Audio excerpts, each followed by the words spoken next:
Yep, that's right. Good evening, ladies and gentlemen. The mayor has called the meeting to order. Vice Mayor Kaplan. Here. Councilmember Dela Cruz. Here. Councilmember Gross. Here. Mayor Lindsay. Here. Councilmember McCormick. Here. Councilmember Moss. Here. Councilmember Petros. Here. We do have a quorum, Mayor. If we can please rise for the Pledge of Allegiance. I pledge allegiance to the flag of the United States of America and to the republic for which it stands, one nation, under God, indivisible, with liberty and justice for all.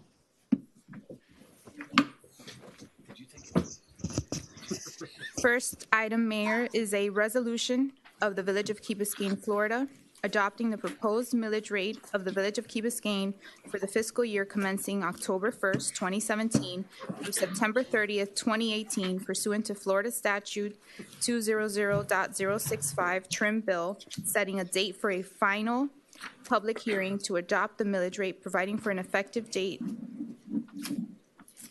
Move. Do I have a second? Second. Can we please get another motion to table, or Steve? No, what I'd like you to do, I want to make it easier for you, is go ahead and read the ordinance, which is the adopting the budget. We'll have a full conversation, public hearing on both of them, and then we can come back and take a vote separately. So we don't have to lay it on the table as we used to do. Perfect. Okay? So let's go ahead and read the ordinance's second reading. On second reading, it's an ordinance of the Village of Key Biscayne, Florida, adopting the budgets for the fiscal year commencing October 1st, 2017 through September 30th, 2018 pursuant to Florida Statute 200.065 Trim Bill, providing for an effective date. Move. Second. Katie, second. Thank you. I'd like to open this up for public comment. You certainly can do that first. What I'd like to do, even before that, is go ahead and read the rollback rate, the proposed rollback rate under the resolution. Can somebody hand me? Oh, here we go. Okay, good.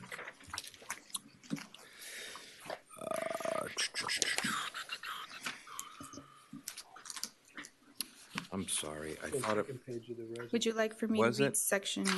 Yeah, would you do that? Section 2. Thank you. Yes, thank you. Okay.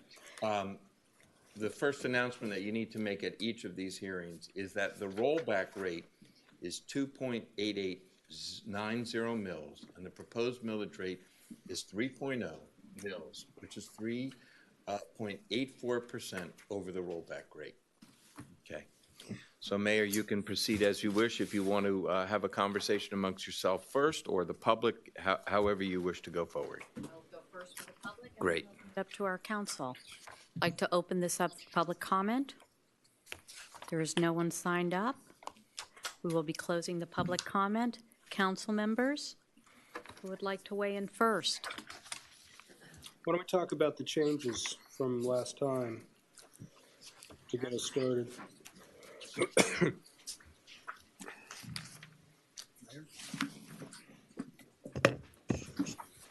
Mayor, may I? Yes, please. At the first budget hearing for FY 2017-18 held on Tuesday, September 26, 2017, Council reviewed and discussed the following operating budgets: Council, Manager, Clerk, Attorney, Debt Service, Development Services, Police, Fire, and Parks. The following changes were directed by Council for these budgets. Number one, in the Village Manager's budget, the International Sister City Program line item was eliminated. Number two, in the Village Manager's budget, the Educational Incentives line item was increased by $5,000 to a new total of $65,000. Item number three, in the Village Attorney's budget, the Labor Relations line item was increased by $25,000 to a new total of $75,000. Item number four, in the Village Attorney's budget, the litigation line item was decreased by $25,000, now to a new total of $725,000. Number five, in the Planning, Zoning, and Code Division, the Executive Code Enforcement Assistant line item was increased by $2,095 for a new salary total of $61,039. Mayor and Council, if I may You received your packets on Thursday, probably no later than Friday, but we have been doing some additional work since then, and I'd like for B. Galliano to bring you up to date on the changes that were implemented today. Thank you. Good evening, Mayor and Council. As the manager stated, we've made some additional revisions to the budget. The most important one being that the year-to-date totals were revised from July 31st through September 30th, so we can get a better picture of the past fiscal year and all the expenses.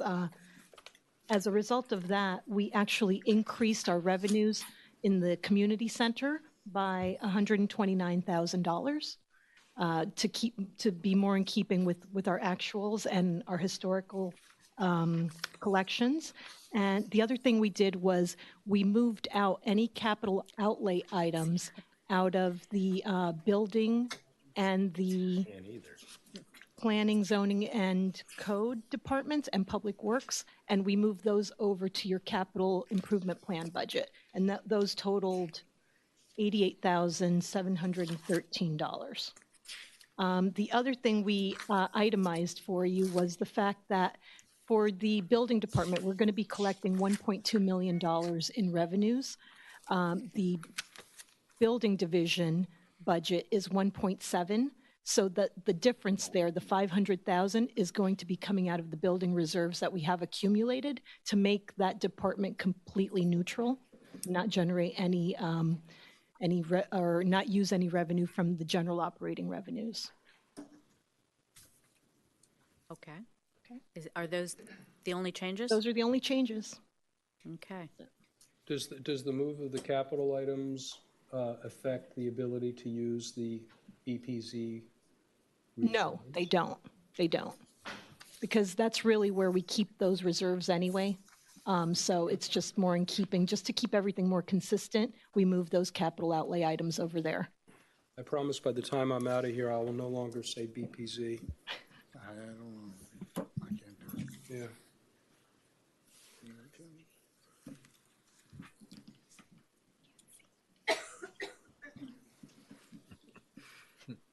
No, it's not. Did we direct that the Sister Cities line item be eliminated? Yes. Yes. We did that? We did direct it? Nobody knew what it was for. I thought we just asked for what it was, the I thought that's, information. That's what I understood. I don't remember killing it. I remember questioning it. I thought we first questioned and then we killed it. I thought it was a two-prong approach. Do we know what it is? No. I don't. It's an international sister city. It's not your traditional sister city. I think it's something associated with the Florida International University System, but it is a sister city program. It is, and I don't have enough information. I didn't have enough information for you the last time I met to sell you on the equally important things that we have to do. Fair enough. Fair enough. Council members? I have one question. Yes. B, could you just give us then an updated comparison of revenues and expenses and what those percentages are? Yes, so having increased the revenues by $129,000, now you're looking at total revenues of $34,279. That's I'm sorry, $34,279,000, and that's a 3% increase from fiscal year 2017. The expenditures total $32,443,722, and that's still a 5% increase. But like I said, 500,000 of the building division expenses are being funded through those permit fees to make that neutral. So if you took that out, what does that do to the percentage? She already did. Oh, you did? Change the It's out. percentage. Okay, Now one is. okay. Sorry, so Basically, the what- revenue percentage change was what? The revenue percentage went from 2 to 3. It increased. The expenses pretty much stayed the same, but you're actually increasing what your carry forward surplus to the capital projects fund by $500,000. You wouldn't happen to have something you can hand out, would you? That, So we can my see. Superman vision isn't what it used to be. No, we were working on this late. We'll get you, Anna will go over and get the copies for you. Council members, do you have any changes or any questions or anything that you'd like to add? And I would be glad to take each individual at a time. Is this the same sheet as in the packet? No, it's brand new. Revised one that Gary can't see very well. None of Or us me. can. I stand with Gary. Me Doesn't that too. look like 2% on the revenue side? It says 5%. Luis, would you like to start? Well, the item regarding attorney's fees for the litigation, I don't remember reducing it by 25,000, but I think we should reduce it by a whole lot more than that, you know. We have pending litigation. We haven't. I mean, Oh, right. I agree with you, but I don't think it's ripe. What do you mean it's not ripe? This is the budget for this next year. We don't need to budget. We don't know what will happen tomorrow. We haven't made any decisions. We are not at a I decision. still don't think that we need $700,000 in the budget for litigation expenses. I think it's completely out of line with what we would need, even if we, I don't even know what could happen that could make it. We'd litigate. Well, We've been in litigation this year, right? And spent Yeah. what? What have we spent this year? Where are we? In the litigation? One moment, please. I'll tell you. Hold on. I'm looking it up as you. Thank you. Whatever that number is, it's been quiet. We've spent, as of September, I'm sorry, I'm looking at July. Yeah, do you have that updated? Because this is the Yes. July. As of September 30th, we've spent $140,000 on litigation. But we've been, Thank you. you know, So what's a reasonable number to come down to? Because that's a big difference between 150 and 7. Is that what we're at, 7 or 725? 725. we're at 725,000. has pretty much been stayed. There hasn't been, in the event that we have a trial, or it's going to go up. So, I mean, So there in has been the very year little. 2016, What was it in 20? The thing is, this is a total unknown at this point. Exactly. And what we need to do is budget for what we think could possibly happen. Worst case scenario. In effect, worst-case scenario.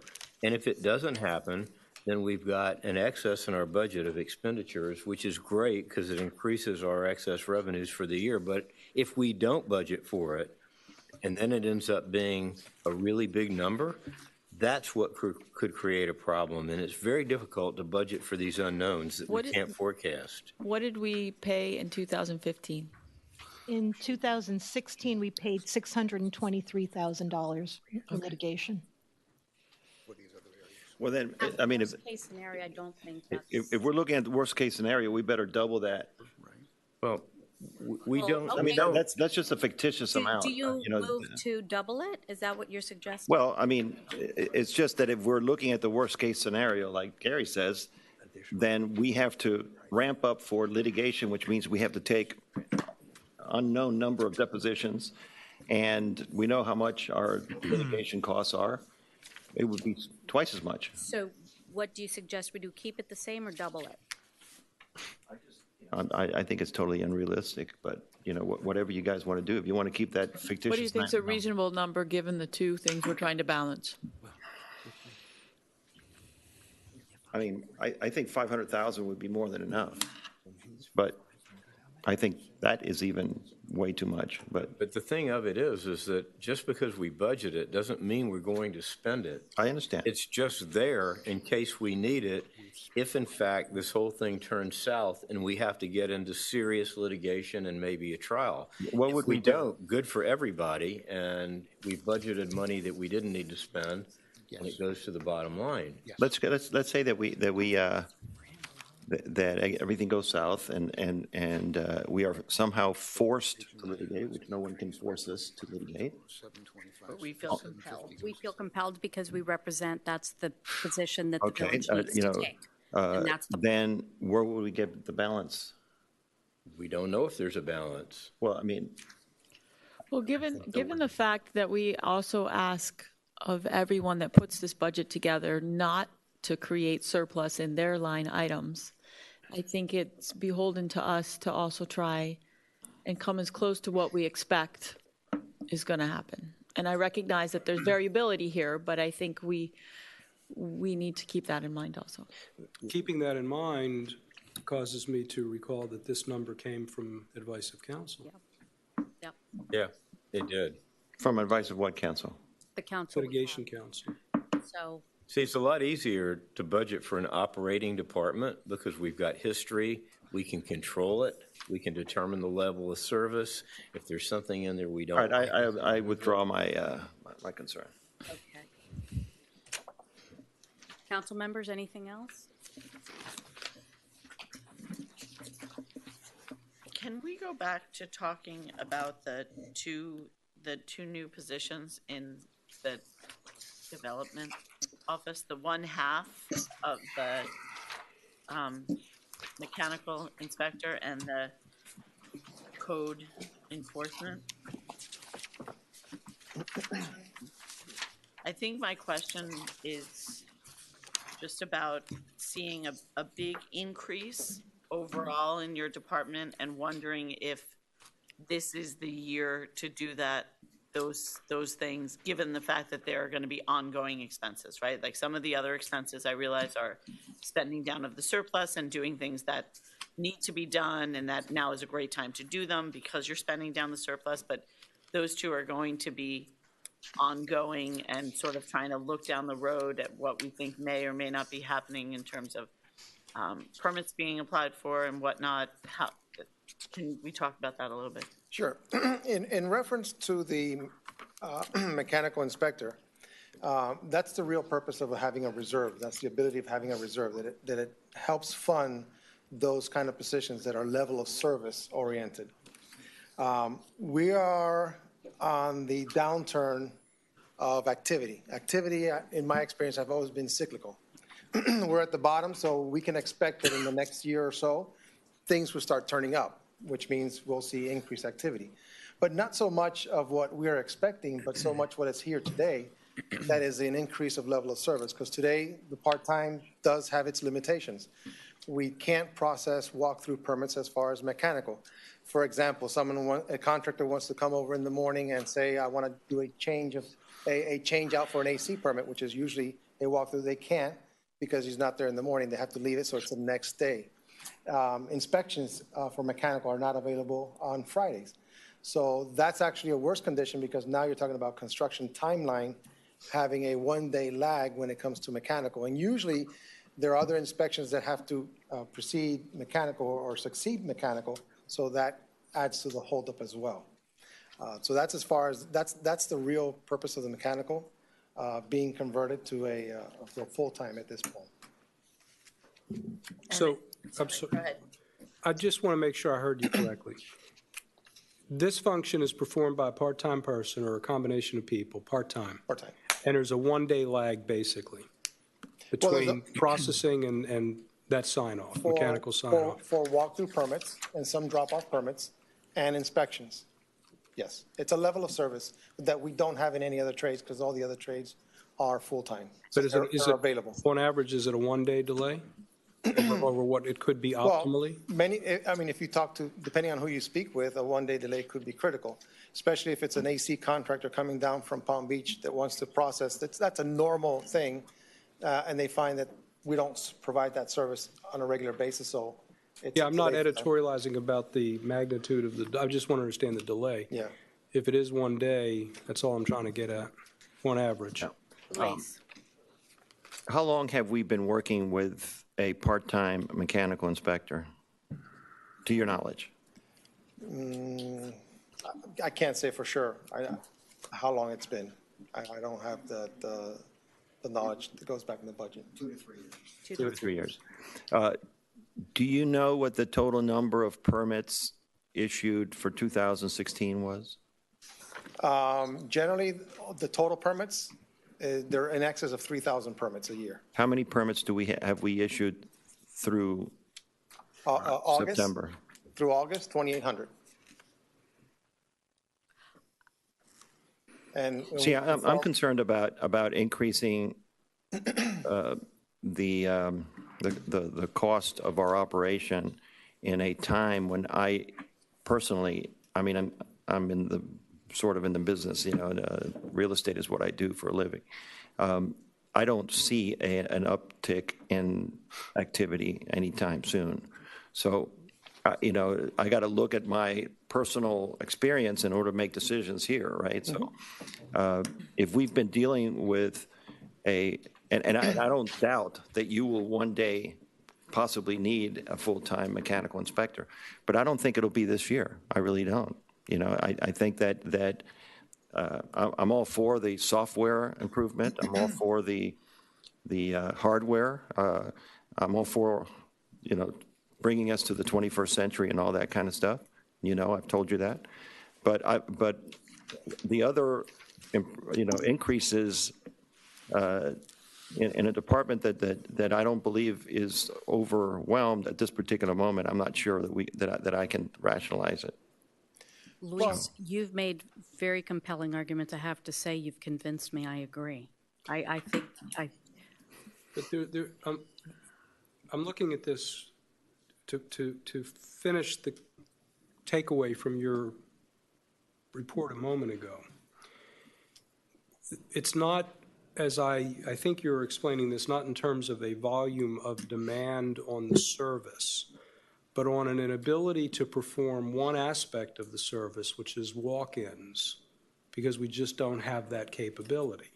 So the question that I'm drawing from this report is that if we think that our level of service standard is such that we should be able to perform that service, and we can't, given the volume of demand on the department as it is now, not taking into account increases when the market improves, that's the question that I think you're putting to us. Yeah, we've also fallen behind on inspecting boilers, which several of our businesses have in our resorts.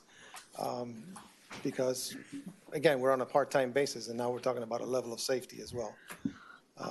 So again, that's one of the benefits of a reserve, is to be able to allow those kind of, and the reserve is to address level of service more than anything. Brett and then Allison.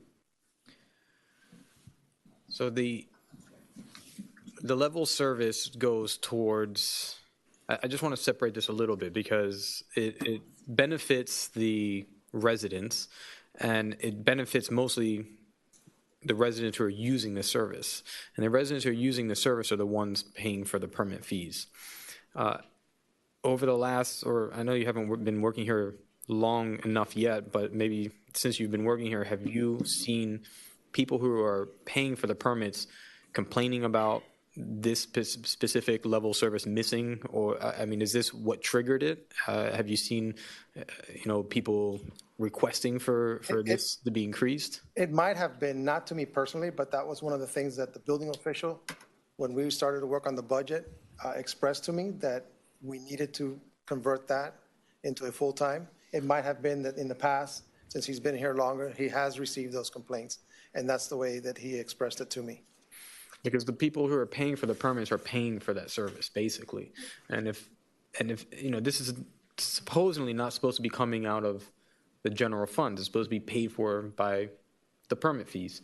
So if the people who are paying for it are complaining about it and saying that we need this, that would be something to think about, of maybe filling that position. If they're not, maybe we don't.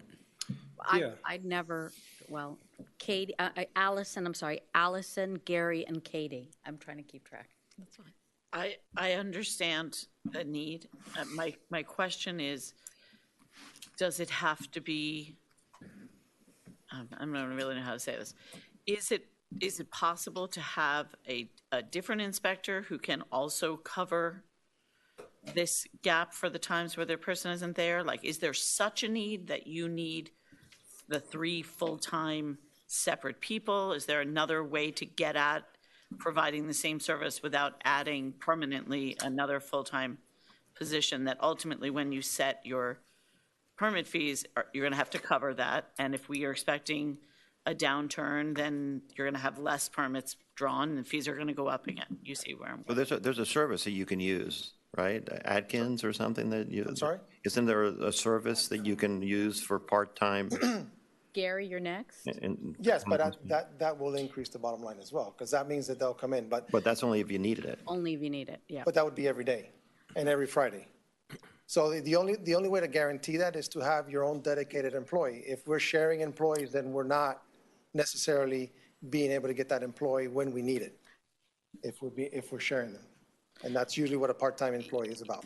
And there's no people who can be more than one type of inspector. No, not usually here. They're all dedicated to one type, because Miami-Dade County requires licensure in that. So it's very difficult to find someone that's multi-licensed. Gary, and then Katie, I'm sorry, were you done? I'm finished. So Sergio, I think that you're making a concerted effort to upgrade your departments, and that's laudable. But I think because your two areas are far and away the largest increases percentage-wise in our budget of any other department, it might be a good idea to stage this in. Unless you have a really compelling reason for something that's of immediate need or a problem that we've had that we really need to try to address, because an 18 and a 20% increase, even after your adjustment, is a pretty large increase in a departmental budget. So if something here can wait because it's not compelling, it'll just make things a little bit better, I'm suggesting maybe we should roll this in over 2 budget cycles as opposed to all at once. Sure. Any combination is possible. As far as staffing, the assessment or the analysis of the budget coming into the budget was how do we provide service? And this is the only one area that we found was lacking in service with this type of inspector. But the question is that level of service unacceptable, or is it just something that could be better, but it's really not a problem now? It's not in line with the other services that we provide, and it was a strong indication from staff who've been here a lot longer than I have to recommend that we move in that direction. Now, other expenses that we see in the budget are capital improvement costs to modernize our permit system, get computers. That could be staged in, because that doesn't affect the level of service at this point. I'm just suggesting that in some way you try to not have such a huge percentage increase in one budget cycle, but take the most important things that in your mind need to be done now, and let's put it in this budget cycle, and things that really aren't that much of a problem, but they could be better, and roll it into the next one. And Sergio, I appreciate what I'm sorry, Katie, you wanted to speak, and then. I just had 2 questions, which you mentioned that we've had a part-time mechanical inspector for 3 years. Prior to that, we had a full-time mechanical inspector. What happened prior, or we didn't have one at all? Building boom. Well, I think we had a part-time mechanical inspector when we did Oceana. We had a dual-purpose inspector, now that I hear the name Cliff. Yeah. Remember Cliff? And he retired. Yes. He was plumbing and mechanical. There was more permitting back then. I mean, we're now at a downturn, and so we needed more staff. And so, Katie, you had another question. And then my only other question is, did you, because this is all supposed to be budget neutral at the end, and this is directly dealing with permitting, and your fee structure, when you were setting it, did you incorporate a full-time inspector or the part-time inspector that we currently have? The full-time. Yeah. Okay. I think that Cliff retired before Oceana. So I think Oceana we did with a part-time inspector. Right. But anyway, I just don't see the need to increase in every area in the year that we're bringing you up to 21st century with the hardware and the software and the computers, which is a significant increase. And presumably, doing it all at once, I think it's very optimistic, especially at a time when construction is really at a low in our community, and I don't expect it to get any much better. I mean, there's a lot of houses for sale, and I'm just trying to be realistic. As far as numbers, new construction residential is 10% of our activity. Our main permitting meet per se are your day-to-day permits for condo remodeling, repairs, re-roofing, all that. New construction residential is only 10% of our fees, of our activity in any year, in any given year. So it's not as much as what everything else is as far as repair alterations are concerned. Out of the 3,000 plus permits that we have a year, it's not that many, maybe about 30. But the new construction requires more permitting. When you have one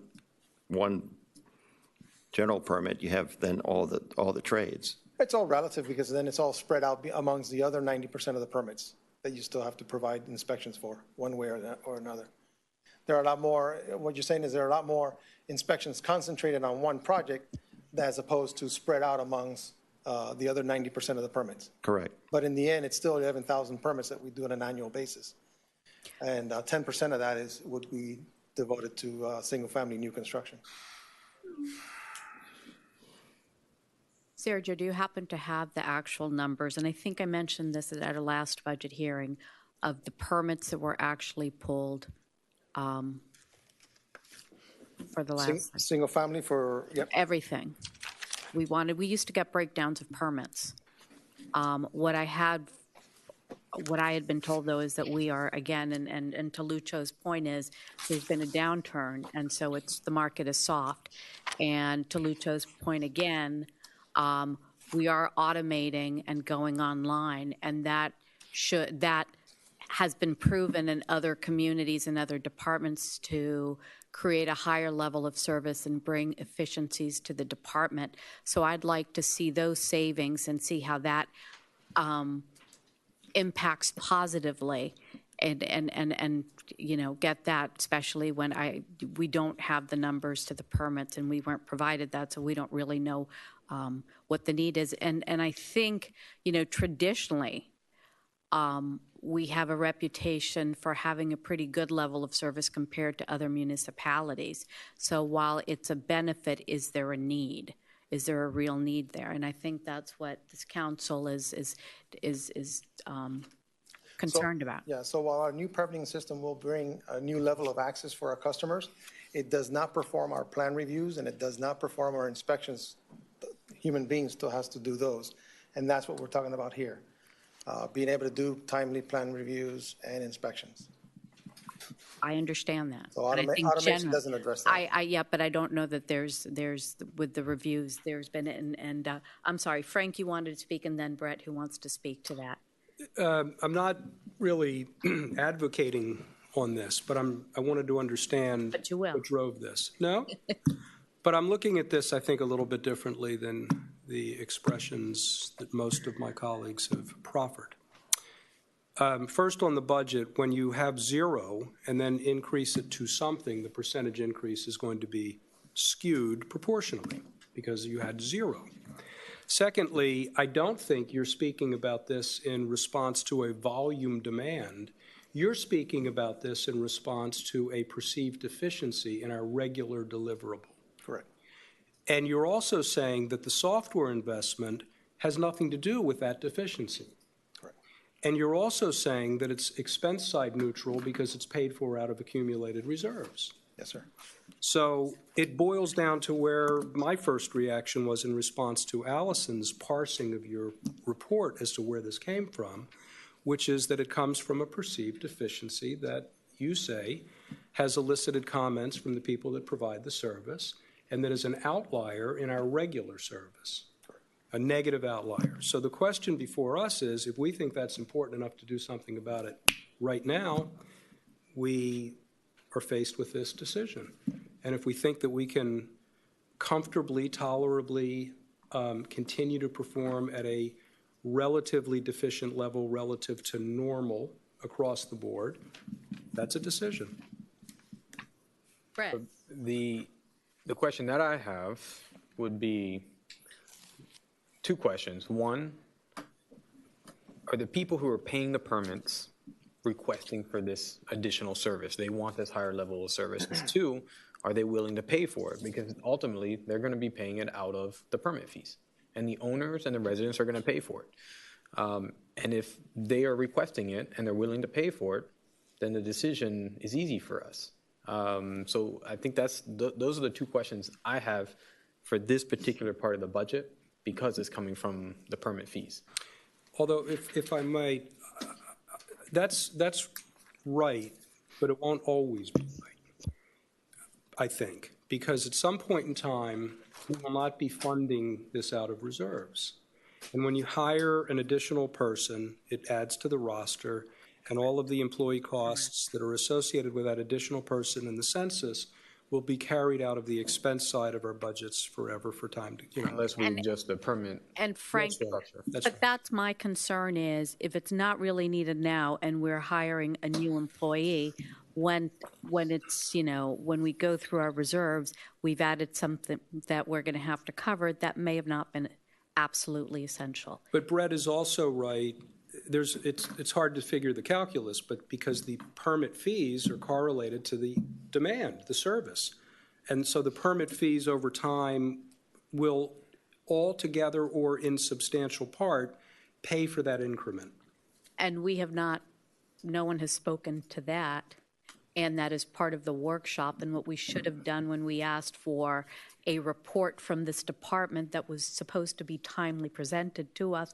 We did have a hurricane, but this is part of working in the dark. And I have to tell you, I don't feel that I have the information that I need to pull the trigger because we didn't have the benefit of that report in the workshop with the builders and contractors and architects. Okay. That point taken.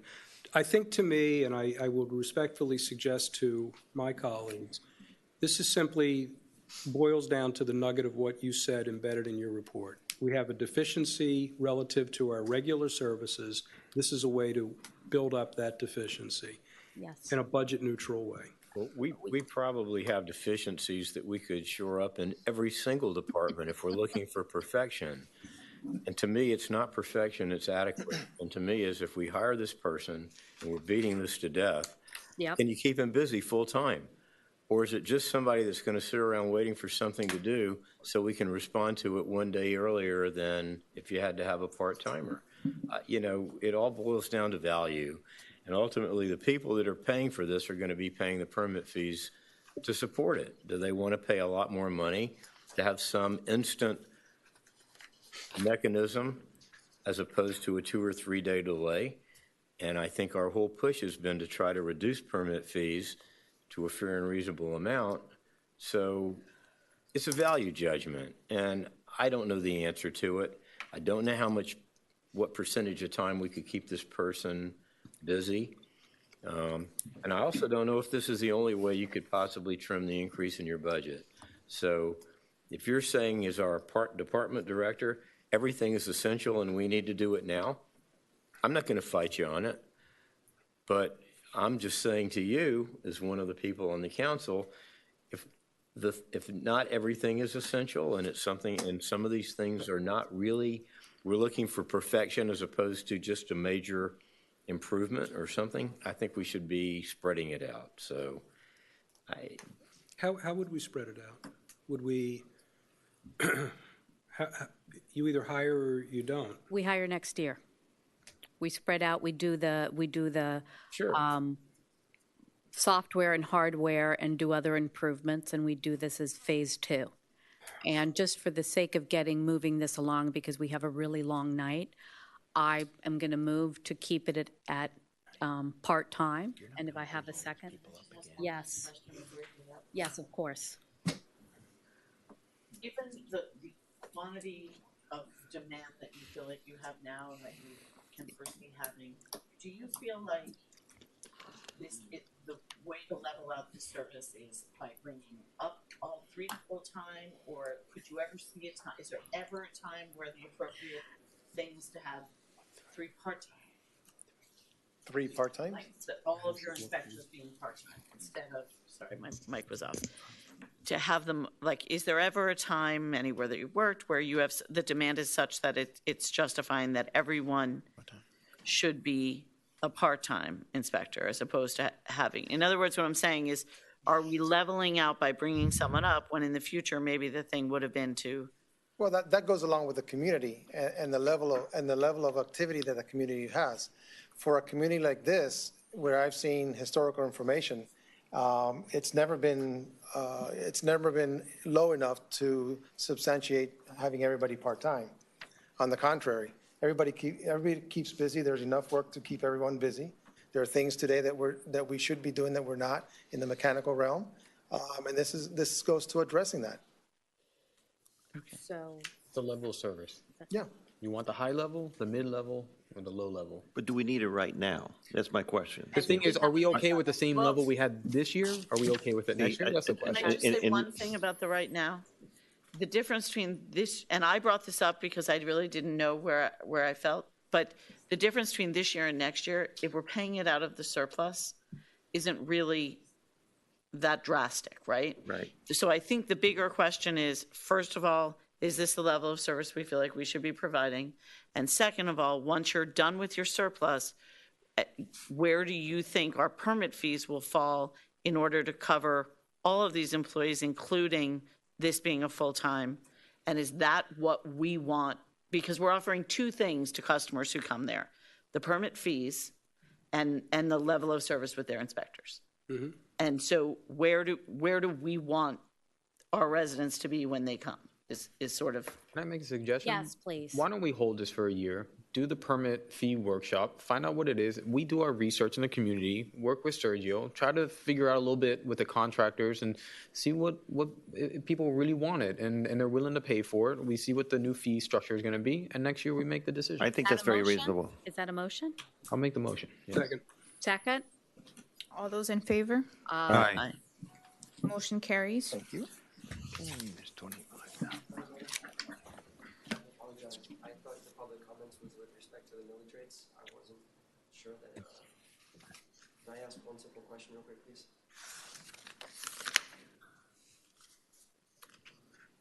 Take 2 seconds. Steve, would it be appropriate to open? Steve. Close? That's entirely up to you.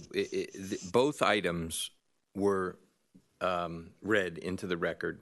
You have the budget and there was clearly, I guess, a misunderstanding if he was here that the only item we were discussing was millage.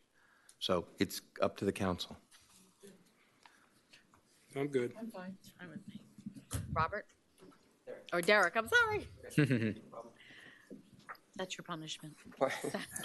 Pardon the interruption. When you asked for public comments, it was right after the reading of the millage, so that was my Name, mistake. address. Yes. I just wanted to see if the sustainability consultant position was accepted. Name, address. Name, address. I'm sorry, 575 Crandon Boulevard, apartment 607, Derek Usoglu.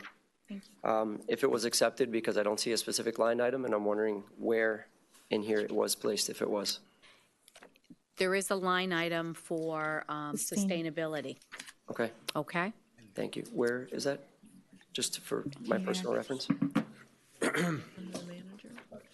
In the manager's Was it budget. Is it under a separate category? Unless I haven't, It's under the manager's budget. okay. The line item is 31.000, professional services. Thank you. I apologize for the interruption. Thank you very much.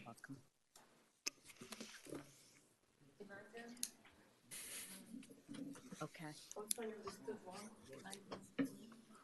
Sure, Michelle. Name, address. Michelle Esteves, 798 Crandon Boulevard. In the general fund revenues, even when I was on the council, we always have seen that the electric franchise fees, they are always underestimated. And the utility taxes, more or less, you budget the same thing for next year. But in the franchise fees, electric fees, is usually around 600,000. By July, you almost have 500, and you are going down to 475. You are reducing your revenues to $130,000. And I wonder why that is like that. We'll give you an answer later when we discuss it. Yeah. Or do you have the answer now? I have an answer Yes. for you. Yeah. The franchise fees are submitted to us by the county once a year. They were received in August. Yes, they are lower than what was anticipated, and the explanation given to us was that FP&L collected less revenue because fuel prices went down. And also, you have to keep in mind that over the years, the cost sharing of this interlocal agreement with the various other municipalities has been spread as other municipalities have incorporated and taken a bigger share of the fees, basically. So we got $479,000 for this year, and that's why we budgeted $475,000 for fiscal year 2018. Thank you. Thank you. And if I could just go back to the building department, I just wanted to clarify the motion that was made. Are we then eliminating the full-time position? Yes, we are. And are we then replacing it with the part-time Yes. for the same budgeted amount as the current year? No, it should be to what the budget amount was, similar to what it was last year. Is that what you're asking? Yes, that's Okay. what I was asking. Okay, thank you. Okay. Well, right, with whatever COLA or whatever Yes. year I want to give you a increase. running total at the Correct. end. No, I so- appreciate that. And I think, Sergio, you may need to come back. Does anybody have anything else but Sergio? Your additional code compliance officer, if you could please justify for this for us, what the purpose would be, what the need is, what the warnings and violations, and where you find that there is a gap or need. Yes, every day we see ourselves in code compliance, looking out for the community more and more. As we pass more ordinances, regulation that requires more eyes in the community. Leaf blowers is the newest. Bulk trash is going to be, is always a big one. Regular work without permit. We're out there in the community now because after the hurricane, a lot of people tend to do the repairs without coming in and obtaining the permits. So we're busy in the community doing that. We're shorthanded, quite frankly, doing that. We wanted to have the ability to come in and spot check on weekends, on a Saturday and a Sunday. Well, that's being done now. Not adequately. Okay, but no, and listen, I'm just Yeah. needed the justification and your Eyes on thought the process street. behind it. Okay, any other questions on that? I think as long as I've gone out on a limb and suggested that our code enforcement does not appear to be adequate, I might as well reinforce that message. I don't know about you guys, but we do hear complaints, and this is the area in which I hear most complaints most frequently. So it's being addressed? No, it is not being addressed. No, it's being addressed in this budget, correct? I hope so. Okay. But we've spoken about whether we need better resources, more resources to do a better job, and I think you've persuaded me that the answer is we do. Vacation rentals take a while. Hat racking. It's not a good thing after it occurs to say, that's a hat rack tree. You want to prevent these things. That's another problem. But, there's been building in the swale. There's been, well, not building, but there's been misuse of swale. There's been unlawful developments on fences and the like that don't comply with code. And once they get built, it's a problem. Katie? Okay. Do you keep track of, similar to talking about the permit fees, the number of code infractions that happen in a year? And can we, if we go ahead and add this additional employee, can we keep track next year so that we can see a comparison and see how effective it may have been? I mean, one is that we will get decreased complaints, but also if we know the numbers, that would be very helpful. Is that a doable thing? We keep statistics on the number of cases that are open and closed and the number of follow-up inspections that we do in endeavoring to close those cases, and just the stops that we make on a regular basis. So an additional code compliance officer in the field will definitely. So you keep track of all those numbers? Yes. Have you gone back and looked in, let's say, the last 5 years to see if there's been a gradual increase in this and therefore a need, or are we staying stable? What's happening with the numbers? No, I have not taken a look at that far back, only to know that in my short tenure, the two individuals that are in the field have a challenge keeping up with all the calls and all the requests and all the complaints that we receive. But you do have a system to keep track of this so Yes, that we keep- can keep records. analyze it. Yes, we keep records Okay. of Brett. cases. Is it unreasonable to go to a part-time position for the first year to see how it goes? No, that's not unreasonable. It's just if you can find an employee that's willing to work part-time. That's not as common as it is for inspectors under the building division, because those are shared across, but I haven't really seen shared code compliance officers across communities. Okay. Is it worth trying? And how much of an investment do you make when you make a new hire in terms of training and that type of thing? Yeah, there is a training, and we also put them through certifications, the 4 levels of FACE certification, so they become a better employee for us, for the community. So there is a learning curve, like with any new employee at the beginning. But usually the first few months, they shadow one of our existing officers, and they learn the procedures, they know what to, they learn the community as well, So you don't hire people who are already certified? if they're available. But sometimes, they're not available. They just, depending on the salary, because now we're talking about recruiting as opposed to a starting salary level. Sometimes it's preferred that we get them green so that we can train them the way we want to train them and not have them come in with habits that we truly don't want to instill in our employees. So there's a benefit. So if you have someone green who wants to start, who might actually train and start part-time, and after 6 months go full-time, is that the call?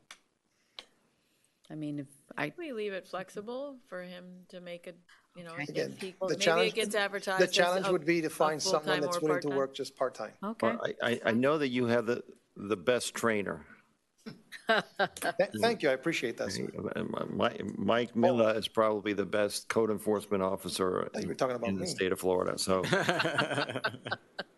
He is tops. so if anybody needs to be trained, they're going to be trained well. Well, And a person like that, we could not recruit at the salary range, starting salary range that we're Fair offering. enough. So Can- that's where. Can I just ask, I know you had talked a lot about wanting to increase educational outreach about these things that they go out and enforce. Yes. Are you looking for this person to be on the street while, you have Mike working on things that are the sort of educational aspect of it? Or are you thinking that you'll have somebody else doing that and the 3 on the street? Like, how are you thinking of structuring? It's a combination. Mike is the lead, and he is the one that's taking on putting together an educational program. But when it comes to a presentation, the idea behind this is that the team is in front of our customer, be it our residents, our business residents, our business owners, or our condo residents. And when they deliver that message, they also see the faces of our employees. So one of the reasons why we changed code enforcement to code compliance, it's the softer side of the code. And we want to do an outreach and hopefully get ahead of violations so that we can see, a reduction in that. And we don't need to, take the stick out. okay, so that'll stay the same, I guess. Does everyone feel comfortable with that? Okay. I feel that is the most important thing. Katie, did you want to add? I just wanted to ask you, should I ask them or call them directly to try? Because one of the things I'd like to do is get some education in the community about the leaf blower ordinance before it actually takes effect. And I think it needs to be sort of a gradual message so that when it comes due, people already know. And I wasn't exactly sure how to approach that. So should I speak to them? We're already working on that. Okay. Your package and for the second ordinance included a bunch of Yes. pamphlets Yes. and door hangers that we produce in support of the directive. So we are actually already finished up with a letter that's going to tell them that on such a date, I think it's February, sometime in February, the 6 months, that by then, this ordinance is going to be on play. And our outreach that we're in the process of producing includes that message as well. So we got the bases covered for it. Okay, so no change in that aspect of the budget. I have some issues that I want to speak to you on Public Works. when it comes to the landscaping. And I'm not sure that I didn't get your org chart. Did you send me an org chart as I If I may, requested? This is out of whack. We've got all that. I was, Didn't get it. yes, ma'am. You're about to get it now as far as the org chart goes. And also, I was directed to make a report before council. I'm prepared to do that. So on that item, when it comes to talking about landscaping instead of Sergio, I'd like to take that. Okay. Are we at that point, guys? Do we want to? Let's do it. Let's do it. That's the next page, so let's do it. Like I say, at the end of the first hearing, there was a direction given to the manager to prepare a report back on a couple of issues. Number one, the hierarchy, the supervision, and more importantly, the expenditure of funds or the non-expenditure of funds. So here goes my report. Landscaping organizational charts, you have two of them. You have a landscape maintenance org chart and you have a landscape projects org chart. The village entered into an agreement with eScience to provide landscape inspection services as per the recommendation of the Landscape Committee to oversee the proper landscape maintenance as being performed by the landscape contractor. The consultant will also provide the arborist services to assess the health of the trees and to ensure tree trimming is done properly. eScience is a sub-consultant of the Cordino Group, one of the three professional services firms selected for continuing services. I have with me this evening Mr. Justin Friedman. He represents eServices and he can fill in some of the questions you'll have. Regarding tree trimming and more importantly, the budgetary item. The last hardwood tree trimming cycle was completed in November of 2013. As part of the 3 to 5 year cycle established by the arborist, trimming was scheduled for the fall and winter of 2017. The reason that was chosen was this is an ideal time to cut trees in their dormant stage. Past procurement methods were to obtain proposals from 3 different companies and phase trimming into 2 parts, the oaks and the mahoganies and all other hardwoods. Phases were to be done in alternating years. eScience received the RFP draft and made the following recommendations. Substantially revise the scope of services, yearly trimming to be done by same contractor to properly develop and maintain the tree structures. An additional $85,000 is being requested for FY18 to consolidate all hardwood trimming under one contract and schedule services yearly for the life of the established cycle by arborists, which is usually about 3 to 5 years. The next step is to amend the inventory in the GIS after Hurricane Irma to show 112 trees lost. Assuming council approves the additional funds needed, the attorneys will amend the RFP and terms of agreement to extend to the 3 to 5 years and to consolidate inventory. The RFP was scheduled to go out in late October. If desired to give the community a rest, the project could start in January or after the holidays. There are 112 trees that were lost to Hurricane Irma, and a vast array of these species, sizes, and location of these conditions were poorly attempted. Approximate inventory prior to Irma was 1,900 trees, with 1,100 being mahoganies and oats, and the additional 800 other species. We have updated the data gathered upon the GIS data specialist on board. If there were surplus in the Public Works tree trimming line item after the completion of the tree trimming project, funds could be utilized for the tree replacement that we have based on the hurricane in conjunction with the $40,000 allocated in the CIP. Basically, we were moving forward based on the recommendation. Once again, I have someone from eScience here.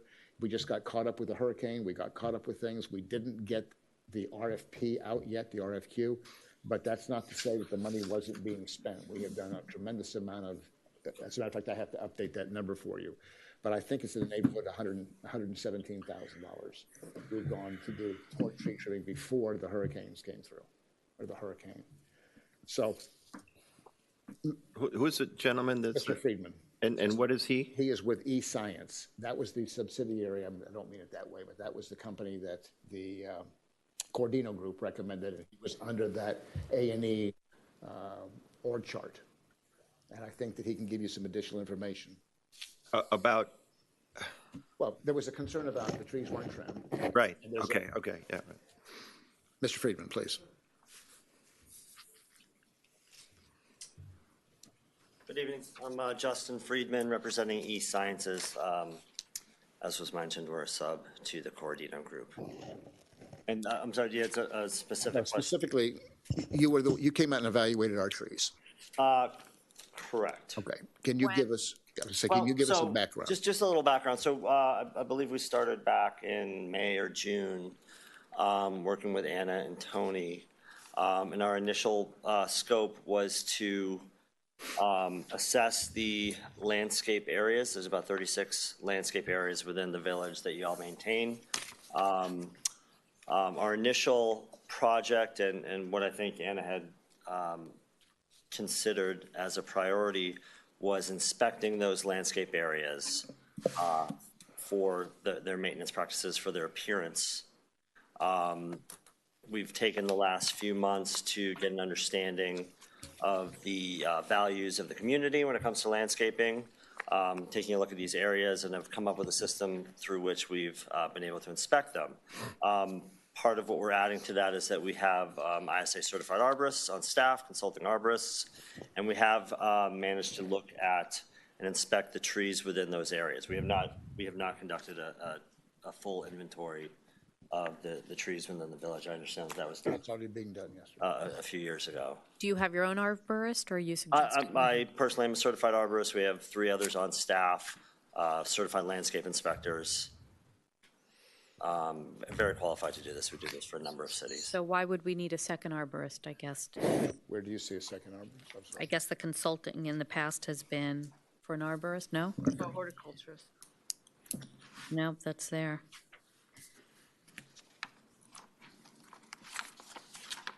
Yeah, when I was reading my report. So consulting, we've used an arborist in the past, for example, for whitefly, that's where it came out of the budget. It was consulting, and in this case, is this going to be them? There's one arborist that will be under that.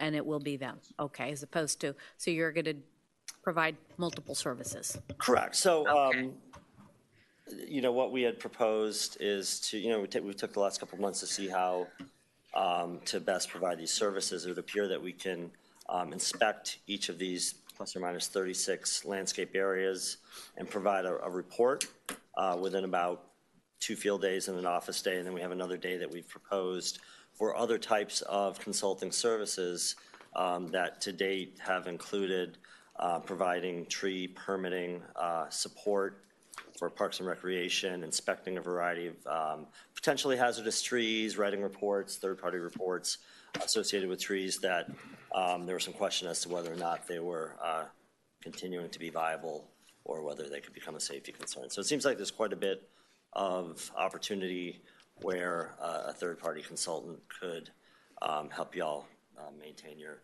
landscape areas in the most cost-effective way and maintain safety throughout the city, the village.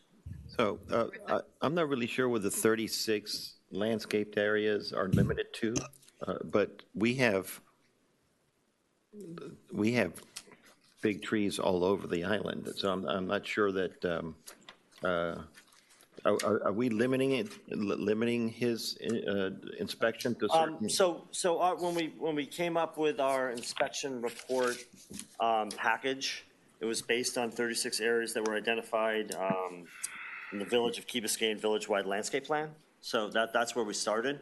There are plenty of other trees that Tony Brown and Anna have pointed out that need inspection. That's why we had that extra time to provide that service. But I believe the 36 landscape areas are the ones that you currently have a contractor to maintain. Right. But your focus is going to be on all public trees. Yes. Our focus. That's my point. Yes, it can be whatever you all would like it to be. For landscape inspection services, we're helping you get the most value out of your landscape maintenance providers. We can also assist you with any of the trees within the village. We do not do tree trimming. We don't sell tree trimming. We're a third-party consultant. We can provide recommendations as to pruning, as to restoration pruning when it comes to hurricane damage. Can I ask one?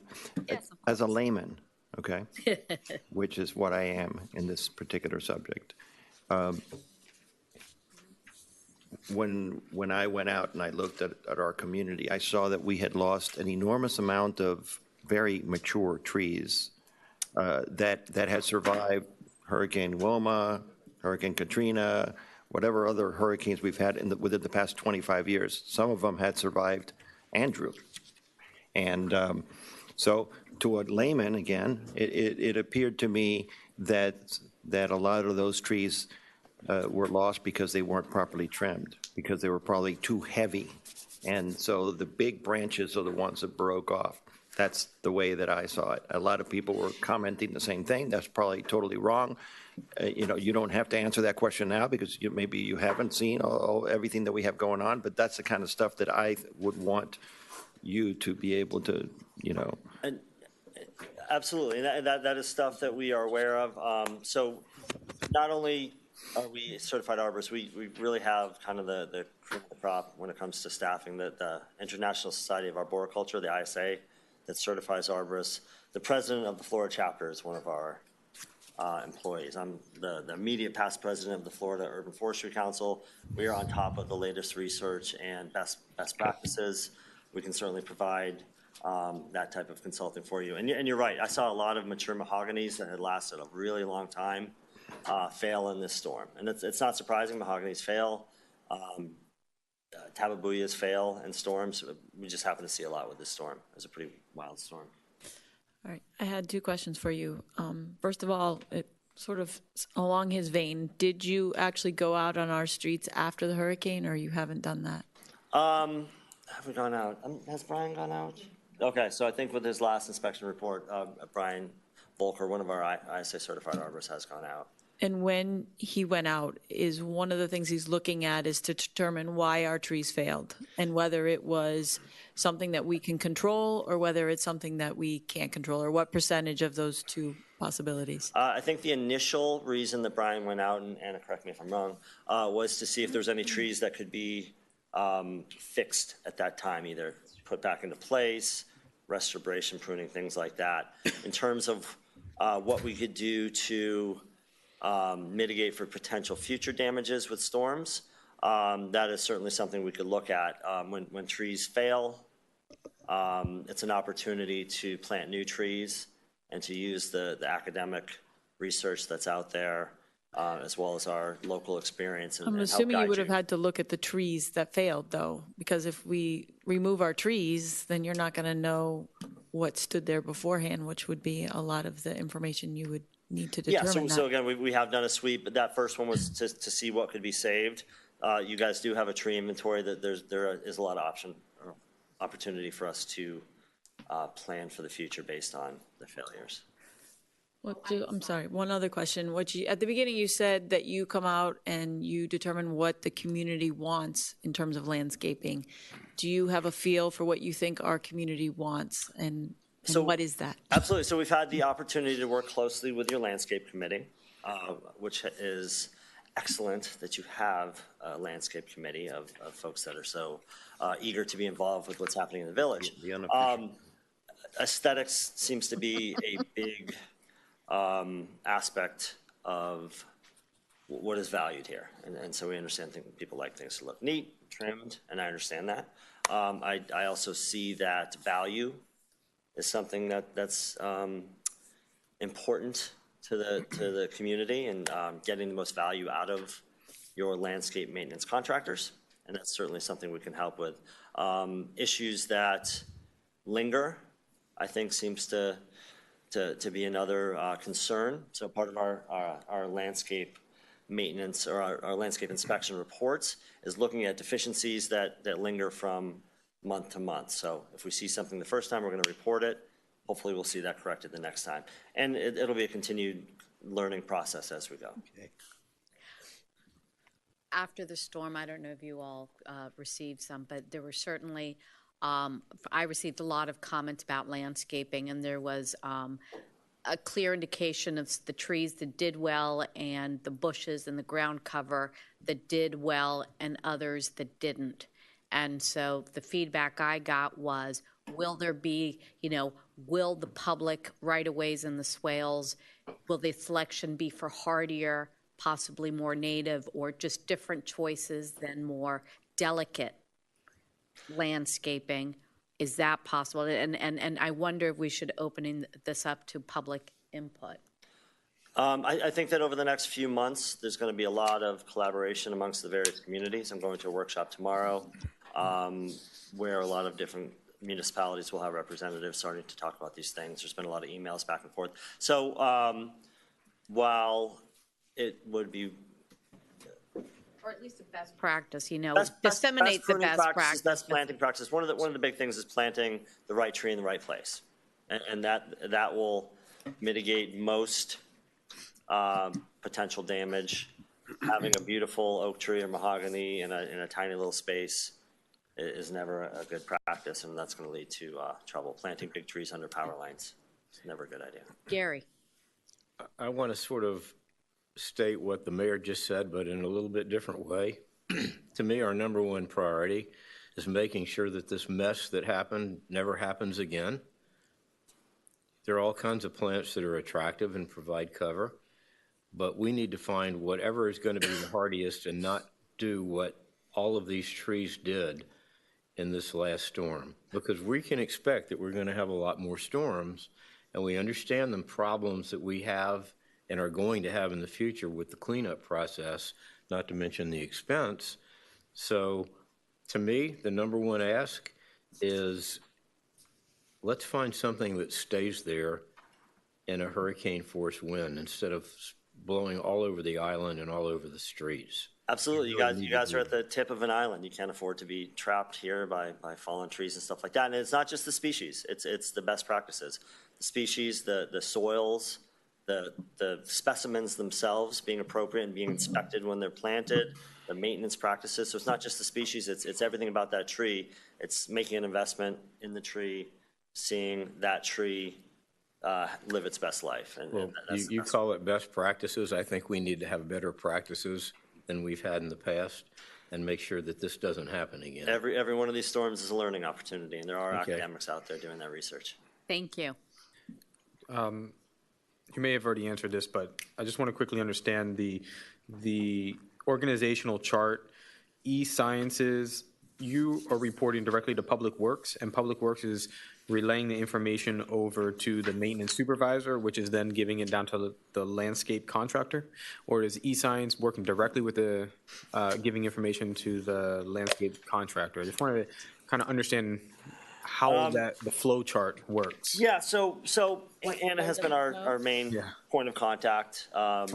We have, and again, we're a sub-consultant to the Corodino Group, so we're actually going through a contract through them, but they're very easy to work with. Anna's our main point of contact. We do work with Tony. We've worked with Parks and Rec, but that all does come through Anna. She is managing our budget. Okay, so Anna, you get the information from E-Science, and then you pass the information to Tony? That is correct. Public Works? Our Public Works then sends that over to Gorgeous Lawns, our contractor? That's how it's supposed to work, yes. Okay, and they're never speaking to each other directly, right? Might be on site. Don't need to. We just They started. don't need to. There will be many opportunities for that. I think that. Okay.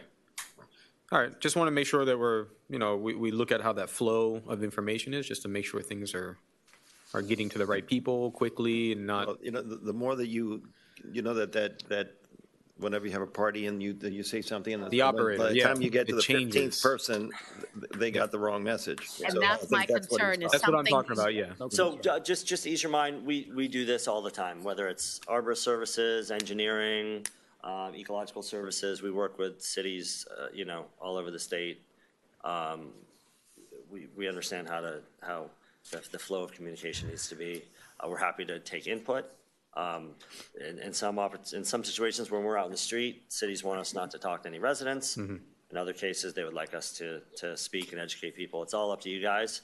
But as far as receiving instruction, providing reporting, it's going to be. And in this hurricane that we just had, the only thing that was sad for me is that some of the trees fell over, some of these nice large ones, and I think we were told that they couldn't be saved because they fell over, the roots broke. Interestingly, today I was driving through the roads and there's a tree that fell over and it's still on its side but it's flourishing. I mean, it's green and it's growing, and I'm just wondering, could those trees have just been tipped back up, put together, and they would start growing again? It's a challenge for larger trees. The longer they're out of the ground, the more difficult it is. And again, it's an investment. You want a tree that has been significantly damaged.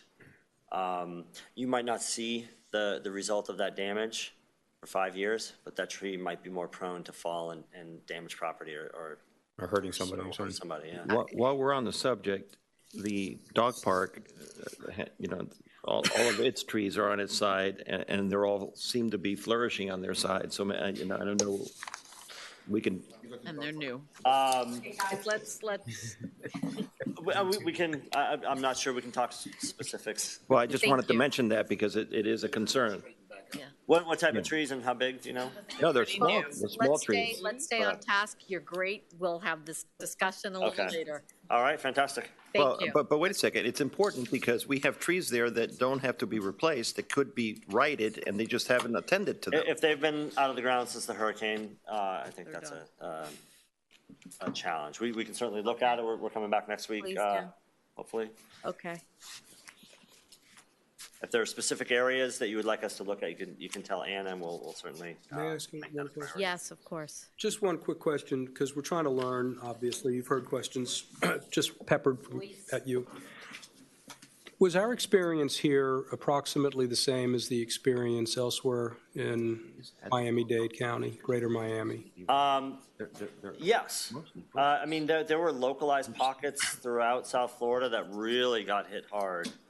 And then there are places that received less damage. I'm not sure there was a rhyme or reason. I think there were a couple tornadoes that popped up here and there. I think if you look at the wind access in certain areas, everyone was hit pretty hard. I live in Hollywood personally, and we were hit really hard. Just the observation is that a lot of trees didn't crack or split. They fell over. They just came right out of the ground. And that could be based on the species, or that could be the location of that tree. That could be the specimen that was planted way back when. There was a time when a lot of very poor quality trees were planted. I know. Going back to after Andrew, and for many, many years now, there are grades and standards for newly installed trees, and that really makes a big difference. Thank you very much. Let's get on to the agenda. Thank you. Our next budget is police.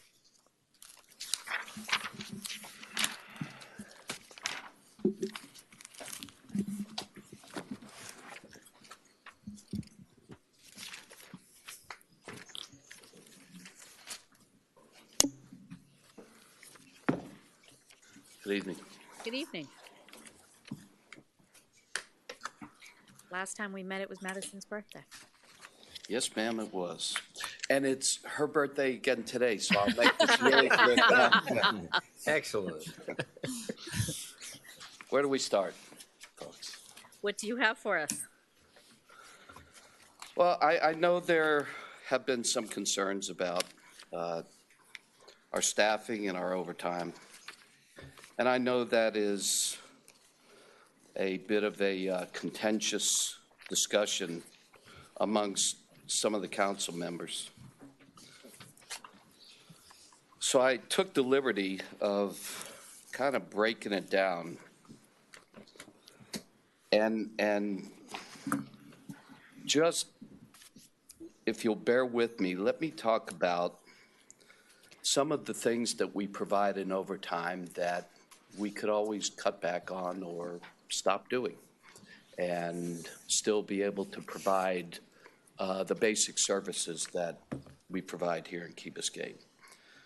For instance, I'm looking at our in-kind services that we're providing this year, and it goes all the way from the Rotary Spring Fest to several of the church events, Movies on the Green, Community Resource Officer Program, Crime Prevention, Lighthouse Run, Miami Open Tennis Tournament, charity events, Public Safety Day. We're looking at about $33,000 in that alone, because those are all requiring extra duty officers. The boat show, we budgeted $5,000 for the Marine Patrol special events and the weekends that we work with several of the other agencies, Labor Day, Independence Day, Columbus Day, the BUI detail that we have here when we have our own regatta, Memorial Day weekend, mini lobster season. We're talking about $15,000 in extra service that we provide for those events. Our crime suppression detail this year, when we had the issues with both Mazda and the Fernwood crimes, and we were specifically targeting those areas and doing watch orders while the families came down, and we were doing searches, cost us almost $16,000 in overtime this year alone. And we would look at, how we could budget for those in the future.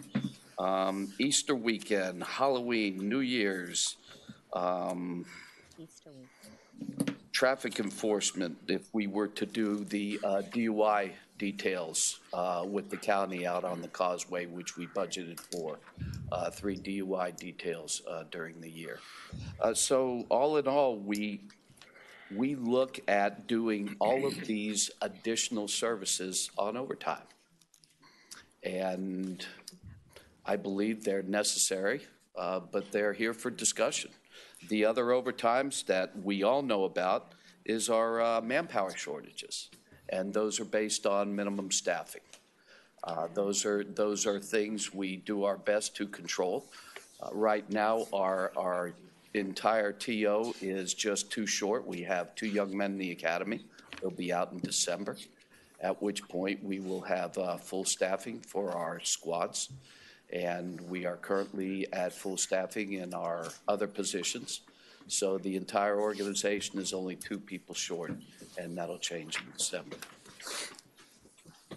Chief, I know that for the in-kind that we had a while back actually asked for that breakdown as well as with the fire, because I think someone had mentioned that we were covering, and I may be wrong, but the Miami Marathon and a couple of other things that were out of our jurisdiction are really not essential. Is that? We have not done the Miami Marathon, no ma'am. Not at all.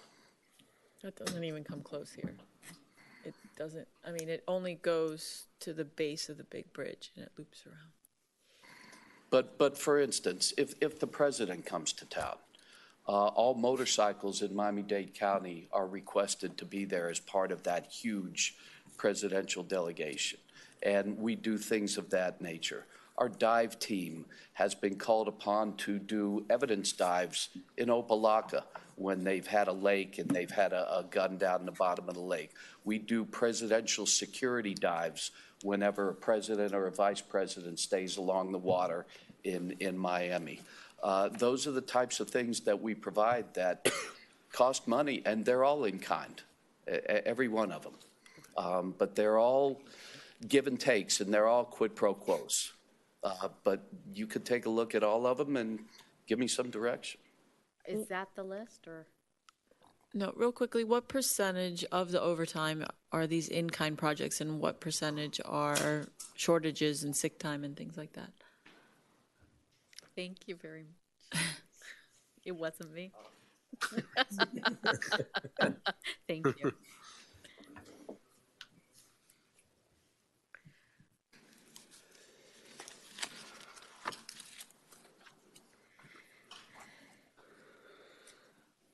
If you look at just the in-kind alone, and you're looking at a $340,000 potential ticket, you're talking about 10%, 15% of in-kind. Our manpower shortages are the lion's share of our cost. Right now, what we budgeted for in this upcoming year for manpower is just a little over $105,000. And what we expect people will use is time off, sick time, vacation time, holidays, et cetera. Our training, let me explain to you our training, because I know we explained it before, but I would like you to get a grasp on what it costs us to train, because as you know, 99% of our training is done in overtime. Yes. In order for our divers to maintain their certifications as police divers, they have to train 4 times a year. That cost is approximately $5,300 in overtime. Our motorcycles currently train 4 times a year. That cost is $5,300 in overtime. Our rapid response training unit must train 4 times a year. That cost for our 8-man team is $13,300. We talked about last year and this year too, our active killer training. That cost alone, because we have to train for 2 full days, that's 16 hours for every officer, runs at $29,000. Our honor guard, which we train, is... What you're telling us is per officer? No, that's $29,000 total for that training. Tabletop training, $3,500. Yearly firearms qualifications, almost $15,000. So that's our training. Why is it necessary that they do it in overtime? Why can't they do it like during the regular? Well, because when you're doing these large training, the firearms, the less lethal, which would be your taser, your OC spray, things of that nature, your ASP baton, the entire department has to be trained on that. We have to rent training facilities. There are some of these trainings where we have to get instructors and pay instructors to do that training because we don't have our own certified instructors. So if you were going to train 1 person or 2 persons at a time and have to rent the facility, rent the instructor, it just wouldn't be cost valuable. Active killer training. No, but I guess I don't know. I'm just trying to explain. Active killer training, for instance. I don't know that I explained myself correctly. Pardon me? I think I may have not explained myself correctly. Okay. I'm just wondering, you're saying that all of these things are done on overtime, right? Why is it necessary for them to do it in overtime? Why can't they do it during their regular, their regular shift? Well, what we do is, let's take our firearms training. We do 2 squads a day, our day shift squad and our night shift squad, okay? They're on duty, and that's their day. That's their training day. Who do we put out on the street? We have to backfill those positions. These positions are backfills. They're not the actual cost of sending somebody to that training. But if I take a cop off the street, I have to fill that position. So if you're looking at firearms where every person has to do it, we've got to fill those 20 positions that are mandated street squad positions. Now, a detective doesn't go on overtime, and a chief doesn't go on overtime, and a dare officer doesn't go on overtime, but you have 20 police officers that go on overtime because we're sending 20 on their on-duty time, and we have to backfill those positions on 2 different days. Does that make any more sense to you? It's really pretty simple to me. You have to pay a cop when he's getting trained. He doesn't do it for free, right? Well, he gets paid on duty because it's part of his day. Exactly the point I'm making. And when he's taken off the street, so the point is you've got 2 choices. You can either pay a cop overtime to go to training, in which case then nobody's filling his spot, or you can have a cop go to training during his normal hours and fill his spot with somebody else that's working overtime. Which we Either have way, to, right. Because you have no excess staff and you have to put full complements out on the street for each shift, somebody's got to either be paid overtime to go to training or be paid overtime to fill the empty slot. Correct. There's nobody else to do it. But, okay, but so why don't we hire more people then? Because I could give you, sir, the numbers on those. I've got those numbers, and these are the latest up-to-date numbers. If you want to hire a cop, salary, fringe, insurance, everything. Bottom line dollar is it starts at $87,500. So if we hire 4 cops, 1 for each squad, okay, then you're looking at $400,000 in No. additional salaries. We're actually looking at the exact amount of overtime that you have, 320. More than that. And it's going to 4 grow times 8 is over the 32. years. And could I tell you something, sir? With all due respect, on those days we have to qualify with our firearms, that one extra guy per squad is not going to change anything. We can't leave one guy here and still send 5 to training. I'm sorry, but I have to give you all facts. I can't give you fiction. And these are mandatory things that you have to have in a police department. We carry guns for a living. The state requires that we're qualified. That's for every reason that's right. We can't do that one day at a time, one person at a time. Chief, we don't have the facility. You don't have an argument with me. I mean, I certainly, we want our people to be trained, safe, and competent, and really know how to use their technology, and also know how to protect themselves and our residents. I go back to the issue that I think that we had before, where our overtime spiked and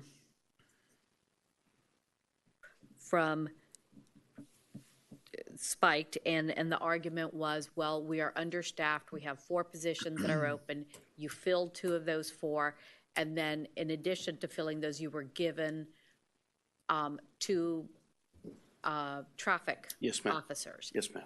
And to me, the understanding is, with all the positions filled, the 4 plus the 2, that you'd have actually the benefit of 6 officers working, and that the overtime would be reduced. Okay. And that hasn't happened. Well, ma'am, I respectfully went and I reviewed that same video that you provided.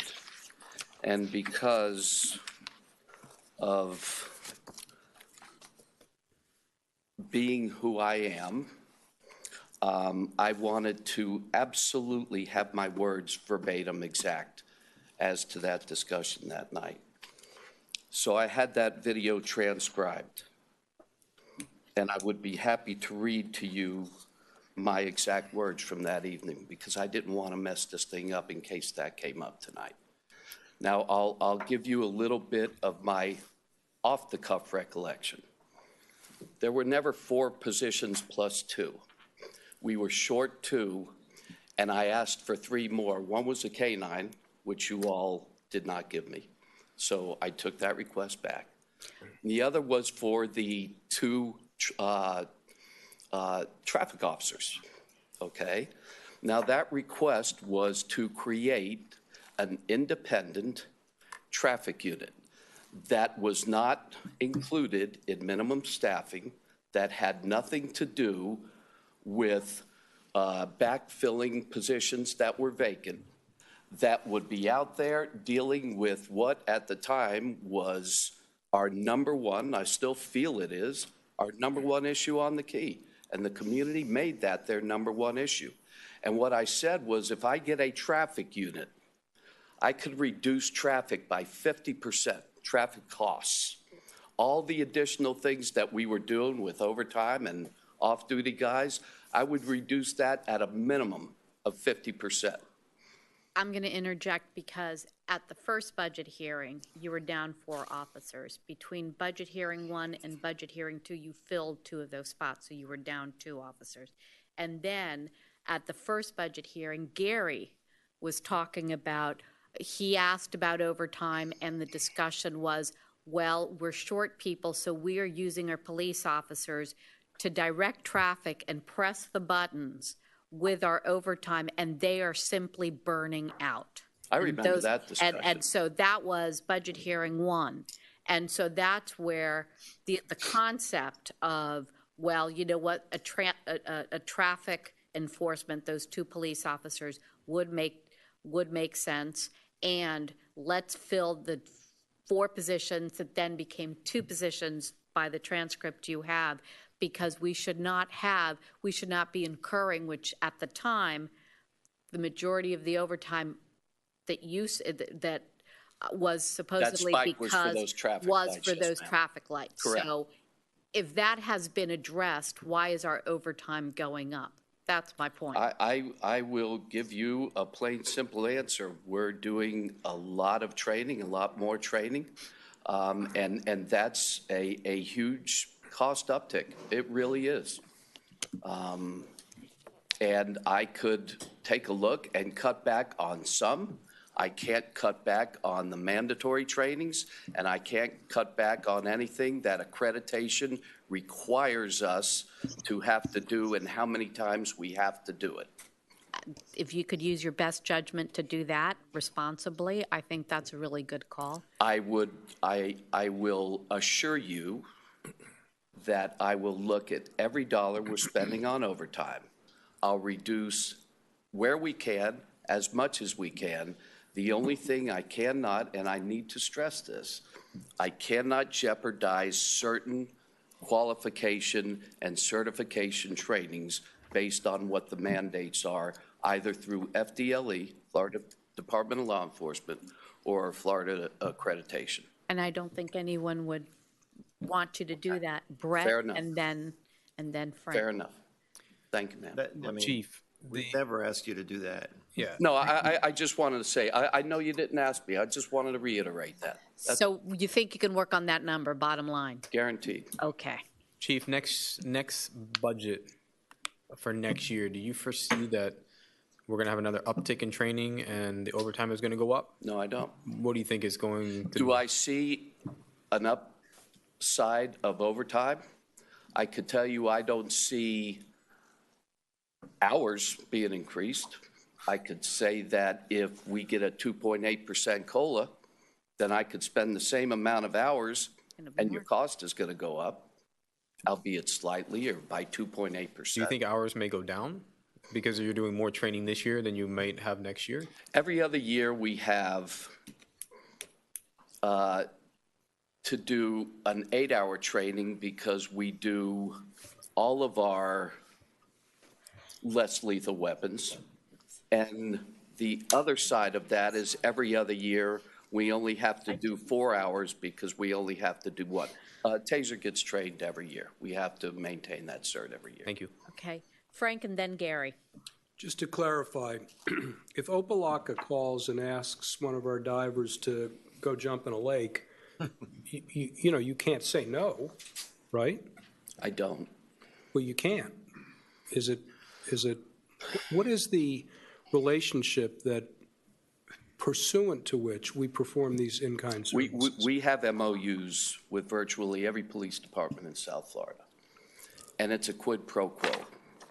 When we deal with issues here on the Key and we need help, we call for it and we get it.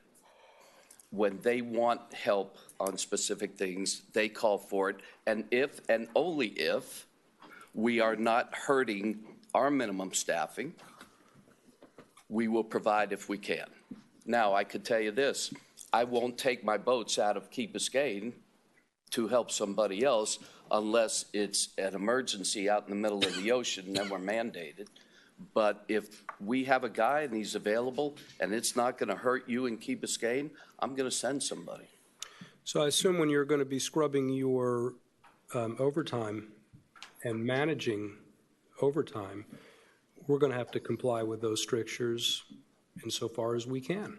Yes, sir, we are. But I could also assure you, sir, that that isn't the lion's share. Where that comes into play most of the time is our BUI details that we've done traditionally with multi-agencies. And boy, they've been there for us, and I'm there for them.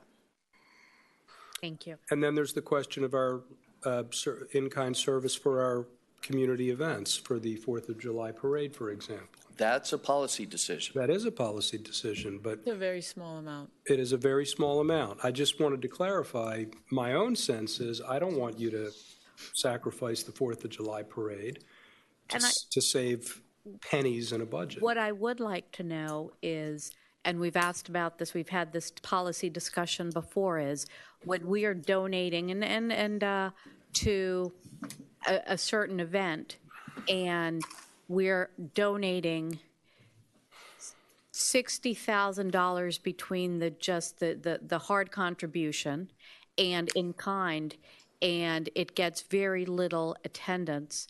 and it makes very little money, then it's something that we need to be making informed decisions. And so I know that in the past, I've asked for the breakdown because there are some events that we may want to revisit or re-energize or change. And so I think the benefit of having that information, and that's the context in which it's been asked before, is we need to know what the real budgets of what the village contribution is for different events. And it needs to, it needs to be assessed. If you were to take a look at the Old Art Festival, okay, it's a great example. That is an example. I didn't want to. We have to move in the art festival, so we use 2 to 3 people on overtime on move-in day. Each night, we post 1 officer all night long to secure those art pieces. During the daytime, we use people to either staff a PIO booth, a public information booth, where we give out information on domestic violence, bicycles, whatever, as part of our community relations campaign. 99% of that is on duty. When they close out that event, we staff accordingly. So if you were to try and determine how much it costs you, I could give you the exact dollar amount. I don't know what it costs for the event, what the event makes. I don't know what their profit or loss margin is, but we've never looked at it that way. We've always provided for these, community events. But I could give you the exact dollar amount. Well, I think it's worth having all the pieces of the puzzle. I mean, yes. To think big picture. Go ahead. Oh, Gary, I'm so sorry. It's been a long day. You know what? I am sorry. Gary, Thank go. you. It's going to beat me over the head. I have a couple of questions. Yes. Not for the chief, but for my colleagues. Because we talk about this overtime over and over again, and we beat it to death. We look at a number, and it looks like a very large number. But I have a couple of questions. Does anyone up here think or have any reason to believe that we're paying cops for doing something that's a waste of time or that we shouldn't be paying them for? I don't. You do? I do not. Okay. Does anyone think that we're paying our cops, whether it's regular time or overtime, for anything that they shouldn't be doing? Gary, that's not a fair question. It's a fair question. No, it's not, because I think we're all very much concerned. Please don't interrupt. On our police I don't department. interrupt you when you're talking. Yeah, but you're sort of like impugning the others by saying that you're the only one that cares about this. You know what? That's not fine. We have to ask the hard questions. Can I finish? This is a budget meeting. That's what we're supposed to be doing here. Can I finish? Yeah, sure. Or do you want to keep talking? No, right. But I mean, it's grandstanding. If you want to keep talking. Whatever. So if nobody thinks that we have cops that we're paying for doing something they shouldn't be doing, then we're not wasting money, whether it's called regular time or overtime. The second question I have is this. Do we want our cops to provide a lower level of service, whether it's not doing some of the special functions that they're currently doing, or whether we are willing to send, even though the chief isn't, whether we're willing to send shifts out that are not manned fully, or don't we? The problem is very simple. When you're staffing, and I know this because I ran a very large business with a lot of employees, and when you're staffing to minimum staffing requirements to meet your needs, you're going to have overtime, because you don't have excess employees. You got 2 choices when you're running a business. You can either have excess employees that are sitting around doing nothing or not much certain times so that you don't ever have to pay anybody overtime, or you can staff to minimum requirements, and then you got to fill in the blanks when the blanks take place. Or when the blanks take place, you're willing to reduce the level of service and not fill in those blanks. I don't think that we and our community and our constituents want a lower level of service by any of our public safety people. And I think that overtime, even though it looks like a big number, it really isn't a big number when you compare it to the cost of hiring brand new people. Why? Because overtime people are already getting paid their benefits. We don't have to pay them additional holiday, sick leave, vacation pay, medical insurance, life insurance, pension contributions. It's all already built into there. So when you look at paying overtime, and I've studied this for my own firm, for my clients, over and over again, when you're paying overtime to an existing employee, unless that overtime is very large for specific employees compared to their normal work schedule, you're always better off paying your current employees to work extra hours than hiring new people. I don't think we can just keep, yes, we should definitely look at every item on a budget and try to see if we can find ways to make it more efficient. But we keep going over the same thing over and over again with our public safety folks and getting the same answers. And unless somebody has some issue with the level of service or some way that we want to reduce the level of service or stop doing what we're doing in the police or fire department, then I don't see how this is an issue that we can do anything about. Thank you. Thank you very much. To look at this in a slightly different way, and am I correct that it's police officers that are doing the overtime, or do we also have sergeants and lieutenants? The lieutenants are rare. Okay. The sergeants, 99% of their overtime is on the midnight shift. Now, let me explain to you the midnight shift. Well, hold on. You don't have to explain. No, it's really important that you understand this. Can she finish? Yes, ma'am.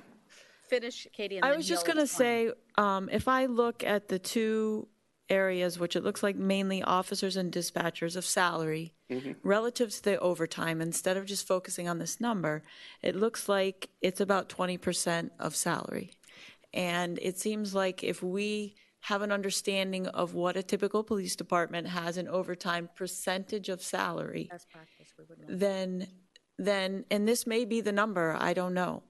But if we can get an idea of that, then we don't have to beat up a number either, and it would increase as your salaries increase. So if we can do that, maybe that would take a lot of this out of the equation. Can I comment? Of course. Okay. No, it's going to take too long. Each police department is quite unique. I spent 30 years with Miami Beach, and I could tell you that on our police department, when I left, we were at 425 officers with 99,000 residents, but we policed for 10 million visitors a year. We had mandatory overtime for every cop that wore a badge that was under a contract to work overtime. We spent millions of dollars in overtime. Their costs are insurmountable, yet they choose to maintain a level of staffing that is consistent with the people who live there. Key Biscayne has a very low level of staffing consistent with 13,000 residents. But you don't just deal with 13,000 residents here. You have 1 million visitors that go through your city every year. You have millions of cars that are traveling through your village every year. And so our police services are more costly because of those things. If we were a small, gated community, then I would say to you, you're right, and I could quantify exactly what you're looking at. Now, I could take Indian Creek Village. That has a very minuscule amount of overtime, but that is one road, 36 homes, and 6 cops, and they don't have any issues there. They've got a giant gate. They keep everybody out of there. There are no visitors to Indian Creek, so they don't really have an overtime budget. So if you were to try and quantify it in that respect, I don't think I could do that for you. I know where you're coming from. Could you do it within your department, Yes, knowing ma'am, your I can. parameters? Yes. And then that's something that we can look at. Yes, ma'am. Absolutely. Lucho. Thank you. I want to be absolutely 100% clear. Absolutely, I do not want you to lower the standard of your service. Is that clear? I don't think that you have ever doubted that from me. No, sir. Okay. Having said that, I will always, while I'm here, while I've been elected to this position, ask the questions that I think I need to know in order to make sure that I'm representing the village of Key Biscayne in the best way that I possibly can. And I don't have the providence that my brethren may have to have had the opportunity to have run a company of as big as he might have, and have the experience running 15 or 35 different police officers. So I'm going to ask the questions, and I'm going to always ask them, and I'm going to ask them again if I need to, just for me to understand it, because that's what I believe I'm supposed to be doing here, okay? But never do I ever want you to think 1 second that I want you to lower your service, the level of your service for the village of Key Biscayne. That's clear? Very. Okay. Allison. One other question, different, still in the overtime, different type of question. Do you feel like this level of overtime impacts the officers? Are you at a point where they're working so much that it's too much? Or do you feel like this is a level that's sustainable? Those types of things are cyclical. This is not Miami Beach, where it's forever. For instance, if we have a spike in crime and we order people to work extra, if we have a hurricane and we work hundreds of hours extra, that's part of what we do. And there is a burnout factor there. If that hurricane happened to come on top of a time when we had one young man out with an injury, where we're 2 other officers short, and where we've had some people in staffing, yeah, we may get a little bit tired. But that's what we do. And we're public safety people. And, you know, to sound corny, when the going gets tough, that's our job. And we chose that, and we're okay with that. Chief, you know, I think it's our job to find efficiencies and to ask the hard questions and to make sure that there are, you know, justifications, and it's nothing personal. We've been through this dance before. Mm-hmm. Thank you for your service and everything the department does, and please look at the overtime. I promise. Thank you. Yes, ma'am.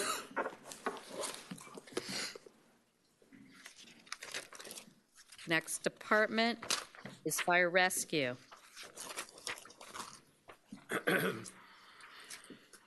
I don't have anything. Does anyone have any questions on fire rescue? No. Thank you, Ed. Parks and Recreation.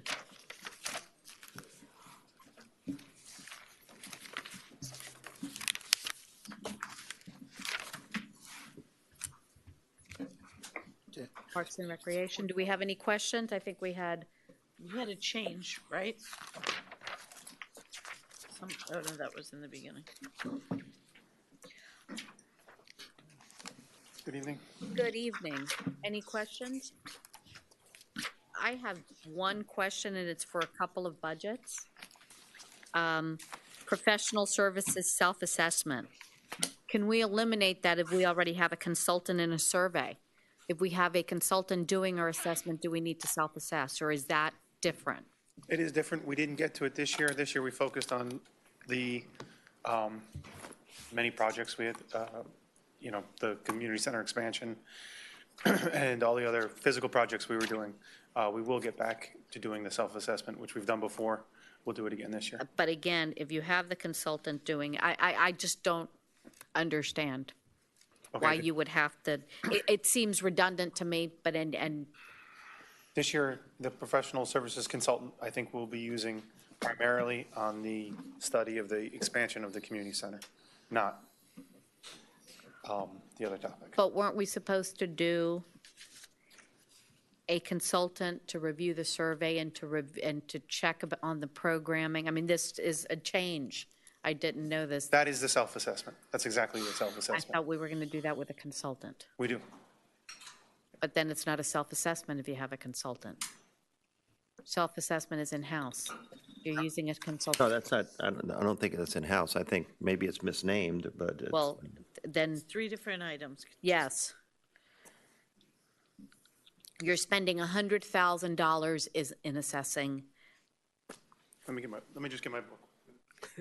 And it just seems excessive to me. You need to assess your assessments. Right.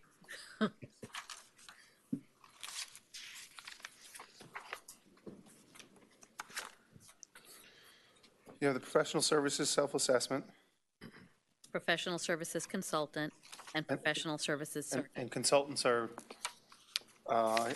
this year was engineering, architectural, Next year, will be engineering and architectural as we look at what we can do to, how we can expand the community center.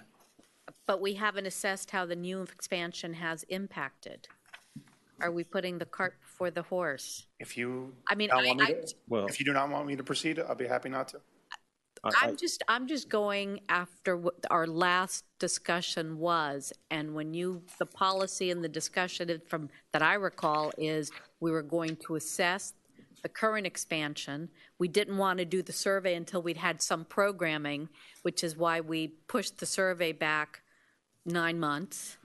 We were going to assess how the needs were what the changes were, how the needs were. I think it's a little bit of both, because I feel like we knew even with phase one, and I wasn't sitting up here for phase one, but that there were still needs that were unmet Yeah, that would be going into phase two, and the thought was, We discussed that from the very beginning when we approved Phase 1, as a matter of fact, we talked about it, and we knew it was a Band-Aid, and we knew that we were going to be studying, that we had discussions over and over again with the previous council. But the policy was to do phase one and then to assess it. I That mean, I wasn't the understand policy, that wasn't the policy that I thought we were following. I mean, this $25,000 is for Mr. Ballard, right? Yes.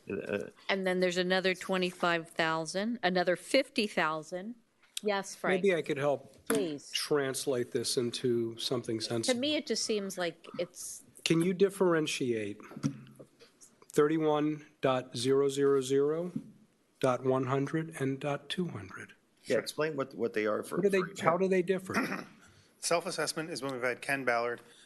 If you recall, you approved 5 topics that he was to assess our operation on. We had staffing and budget, we had marketing, we had several different topics. He's been doing that over the years. We didn't do it this year because we were doing the expansion. He's going to come back and do another self-assessment. That is completely different than the studying of the expansion. The second expansion, the proposal is to do something completely different that addresses completely different needs than the first expansion. We're talking an expansion of a swimming pool, increased gym space, and maybe another basketball court. All of those have not been addressed by the first expansion, so I don't see how the assessment of the first expansion will impact how we go forward. And the third item is the satisfaction. surveys. That's the survey. And that's completely, what company is that again? that was the ETC Leisure Vision Institute that was approved. Leisure Institute. Yeah. So I guess I do see, number one, self-assessment is a misnomer because we are getting someone, Ken Ballard, and he's a consultant. So it would be assessment 1 versus assessment 2. And I do think, 1, you assess what you've achieved and you measure what the expansion, and then based on that, you find where you have the gaps. I don't think what we found in the first survey is going to change because we haven't increased pool lanes, we haven't increased the gym space. We know those were dramatic needs, and we haven't done anything to amend those. And weren't we going to, well, I just, Look at it this way. I mean, the part that we did increase and improve is very specific for some specific programs. But there are other areas of that community center that were in large deficit that I think everybody knew phase 1 wasn't even dealing with. We discussed it many times. Is it maybe too soon to be assessing? Like, maybe we want to finish the expansion based on the needs that you had already addressed before you evaluate. I guess that's my point. If you'd like to Or remove do you the want to self-assessment line evaluate item, I'd be and- happy to postpone that Well, for this year. I don't want to postpone it. I personally believe that we need to go with this. This is one of our most important thing that we do here in the Village of Key Biscayne, the community center. We have talked ad infinitum up here with this council, with the previous council, and we've all agreed that what we did, that small thing up there was more or less to provide for the for the ask people and not much else than that. And we've known from the very beginning that we needed a larger gym, that we needed a larger, an adequate swimming pool, that we need another basketball court most probably. We've known that, and we've discussed it many times up here.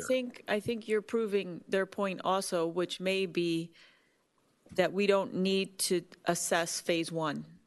And that, looking at the satisfaction of phase one, unless we're looking for specific measurements that we needed to compare. I don't think we and need that was the plan. to assess phase one. What we've already done, there's nothing to assess there. I mean. Of course there is. Well, that'll be in the survey.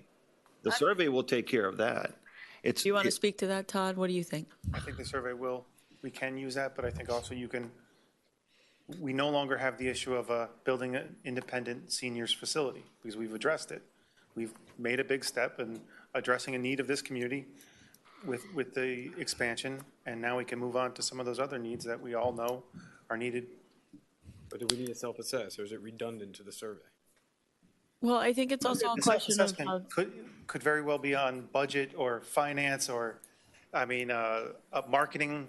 It's on several different topics. I think you're getting, and I understand. To me, it's I understand how confusing. Well, it's confusing, and it's a whole lot of money to assess, and it seems like there should be just widen the scope of one and get it all in and use some of the, I think it's cumulative. I think and so to me, and again, we still have the library facility that Frank and Katie and I and everyone here, there are a lot of moving parts, and I think that was the discussion the last time.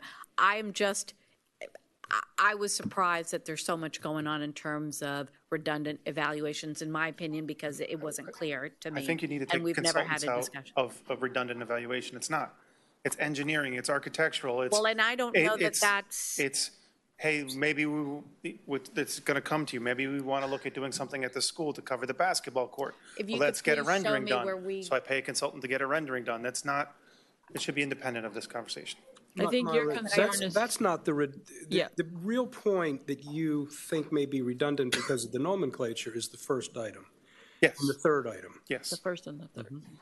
And so tell me if I have this right. The self-assessment is more of like a review of your department. Yes. And what's working and what isn't working, whereas the survey is more about delivery of service. Yes, it's a best practices analysis of how we're operating our facility with how other people, he's a consultant for many other communities. So not only does he evaluate us, but he gives us best practices, what other communities are doing, and he also gives us an idea of what our challenges are going to be in the future based on what other communities are confronting. How many times has he done this for us? Sorry. 3 or 4 times. I was going to ask. Okay, 3 or 4 times. So this is sort of a. What's that? How often do you do that? In what intervals? We've done them almost annually. But you didn't do it last year? No. We've done it about every. If I recall 4 correctly. or 5 years. Yeah. This helps determine your fee structure too, doesn't it? He's been recommending that we do increase our fee structure. Okay. As his last assessment. I just think that's an issue. Can I ask the difference in price from, say, 2016, where it looks like you actually did it, to what was adopted for last year and what's in the budget for this year? Seems like almost double. Are you getting more? Are you just budgeting to be sure?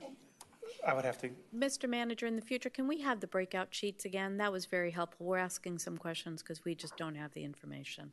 They'll be available online next time. Okay. We're talking 200-300 sheets times 14 books. And that's fine, but if they're, as long as we can see them, it's helpful. We have them here. I know, but on Saturday and Sunday, we didn't have access to them. We got the agenda Thursday night. This is where Theo would comment that if we could access these electronically absolutely, in real time. And we would absolutely. Okay. 21st century. Mm-hmm. Okay. I personally am comfortable with all 3 of those, and I think they serve different purposes. maybe they could be stated differently, but I do see the difference. I feel that way as well. And I really do want to make sure that we push this forward as quickly as possible, you know, so that we don't forget what it is that we're doing. Can we get more clarification on that? But next time, not today, not today. And what the instructions are, because I have no idea what the scope of what that is. I don't recall discussing it, and I may be completely in agreement, but I think we need to do collective policy making. I think we approved a contract with Ken Ballard some time ago. Oh, it's some time ago. To start this process. For the self-assessment we have, but the other one, I don't think that. For the planning phase for the. If you could for the please expansion. find that in a council meeting and we can all, because I don't recall that. But when I remember, I really remember. When I don't, it doesn't mean anything. It may have happened. Okay, thank you. My pleasure. I have a memory. Yes. I feel like I'm going to be invoking the Dartmouth College motto in speaking to this, but I feel like I should, because we talked at one point about the desirability of budgeting to remove the artificial turf that is going to be installed on the village green, and we haven't done that. So the college motto is that voice crying in the wilderness, but I don't think it's quite right not to bring it up since we had discussed it. I have no idea what you're saying. So Frank, I support what you're I have saying no idea what because you're I'm saying. committed to it as well. What I'm saying is, in the several meetings that maddeningly, in my opinion, led to the decision to turf the green, the thing we used to call the green, we'll now call it the plastic. Great. We had talked about unwinding that Yes. regrettable decision and being reliably and insured in doing so, because we would budget, maybe not all in 1 year, but start to budget to be able to unwind, remove the turf, and reinstall sod, real grass, at whatever point in time our field inventory permits. I think the CIP would be the. I Currently, think you have a CIP line item for the replacement of the artificial turf at Mast Academy. Maybe next to that, you can add a second. I think line you're item. absolutely That's probably right. not the bad idea, but let me just inform you of something. We've probably lost the baseball fields at Crandon. Because since the staging area for the debris removal was placed on the fields, I believe that very possibly the county will use it now as an excuse in order to fulfill their master plan thing, which I think is an absolutely horrendous decision on their part. And it may take action on our part, but that's where we're at, okay? And so that makes the artificial turf even that much more, regrettably necessary, on the village green. So can we have this discussion as part of the Yes. capital improvement? Yes. It will be, Yes. it's just placeholder. Yes. Okay. Great, thank you. Special Revenue Fund. I think we got the clarification we needed there, unless you guys have any questions, and this was a.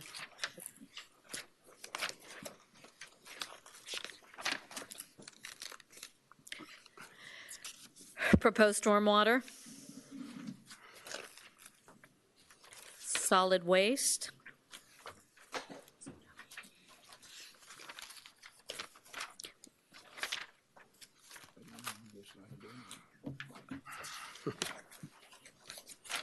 And now, the CIP. I think it would be time to bring those two up. Gary? We need you. And You're part Melissa, of this crew. What are we going to go over? CIP.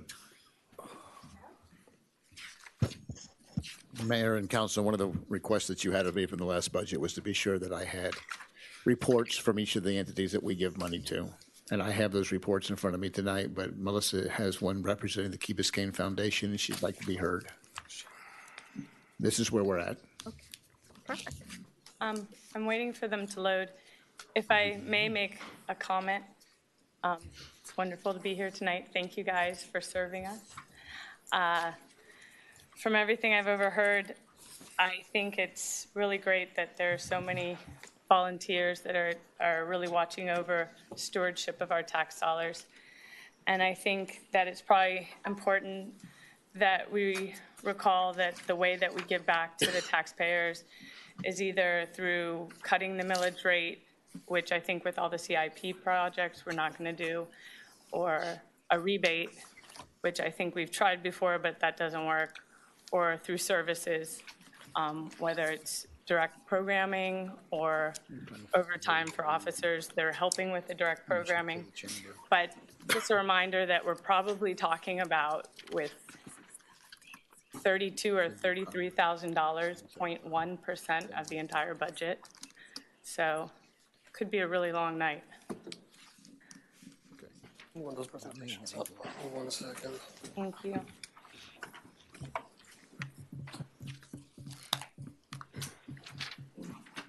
Okay, I'm going to pull them up online. It's not taking my USB.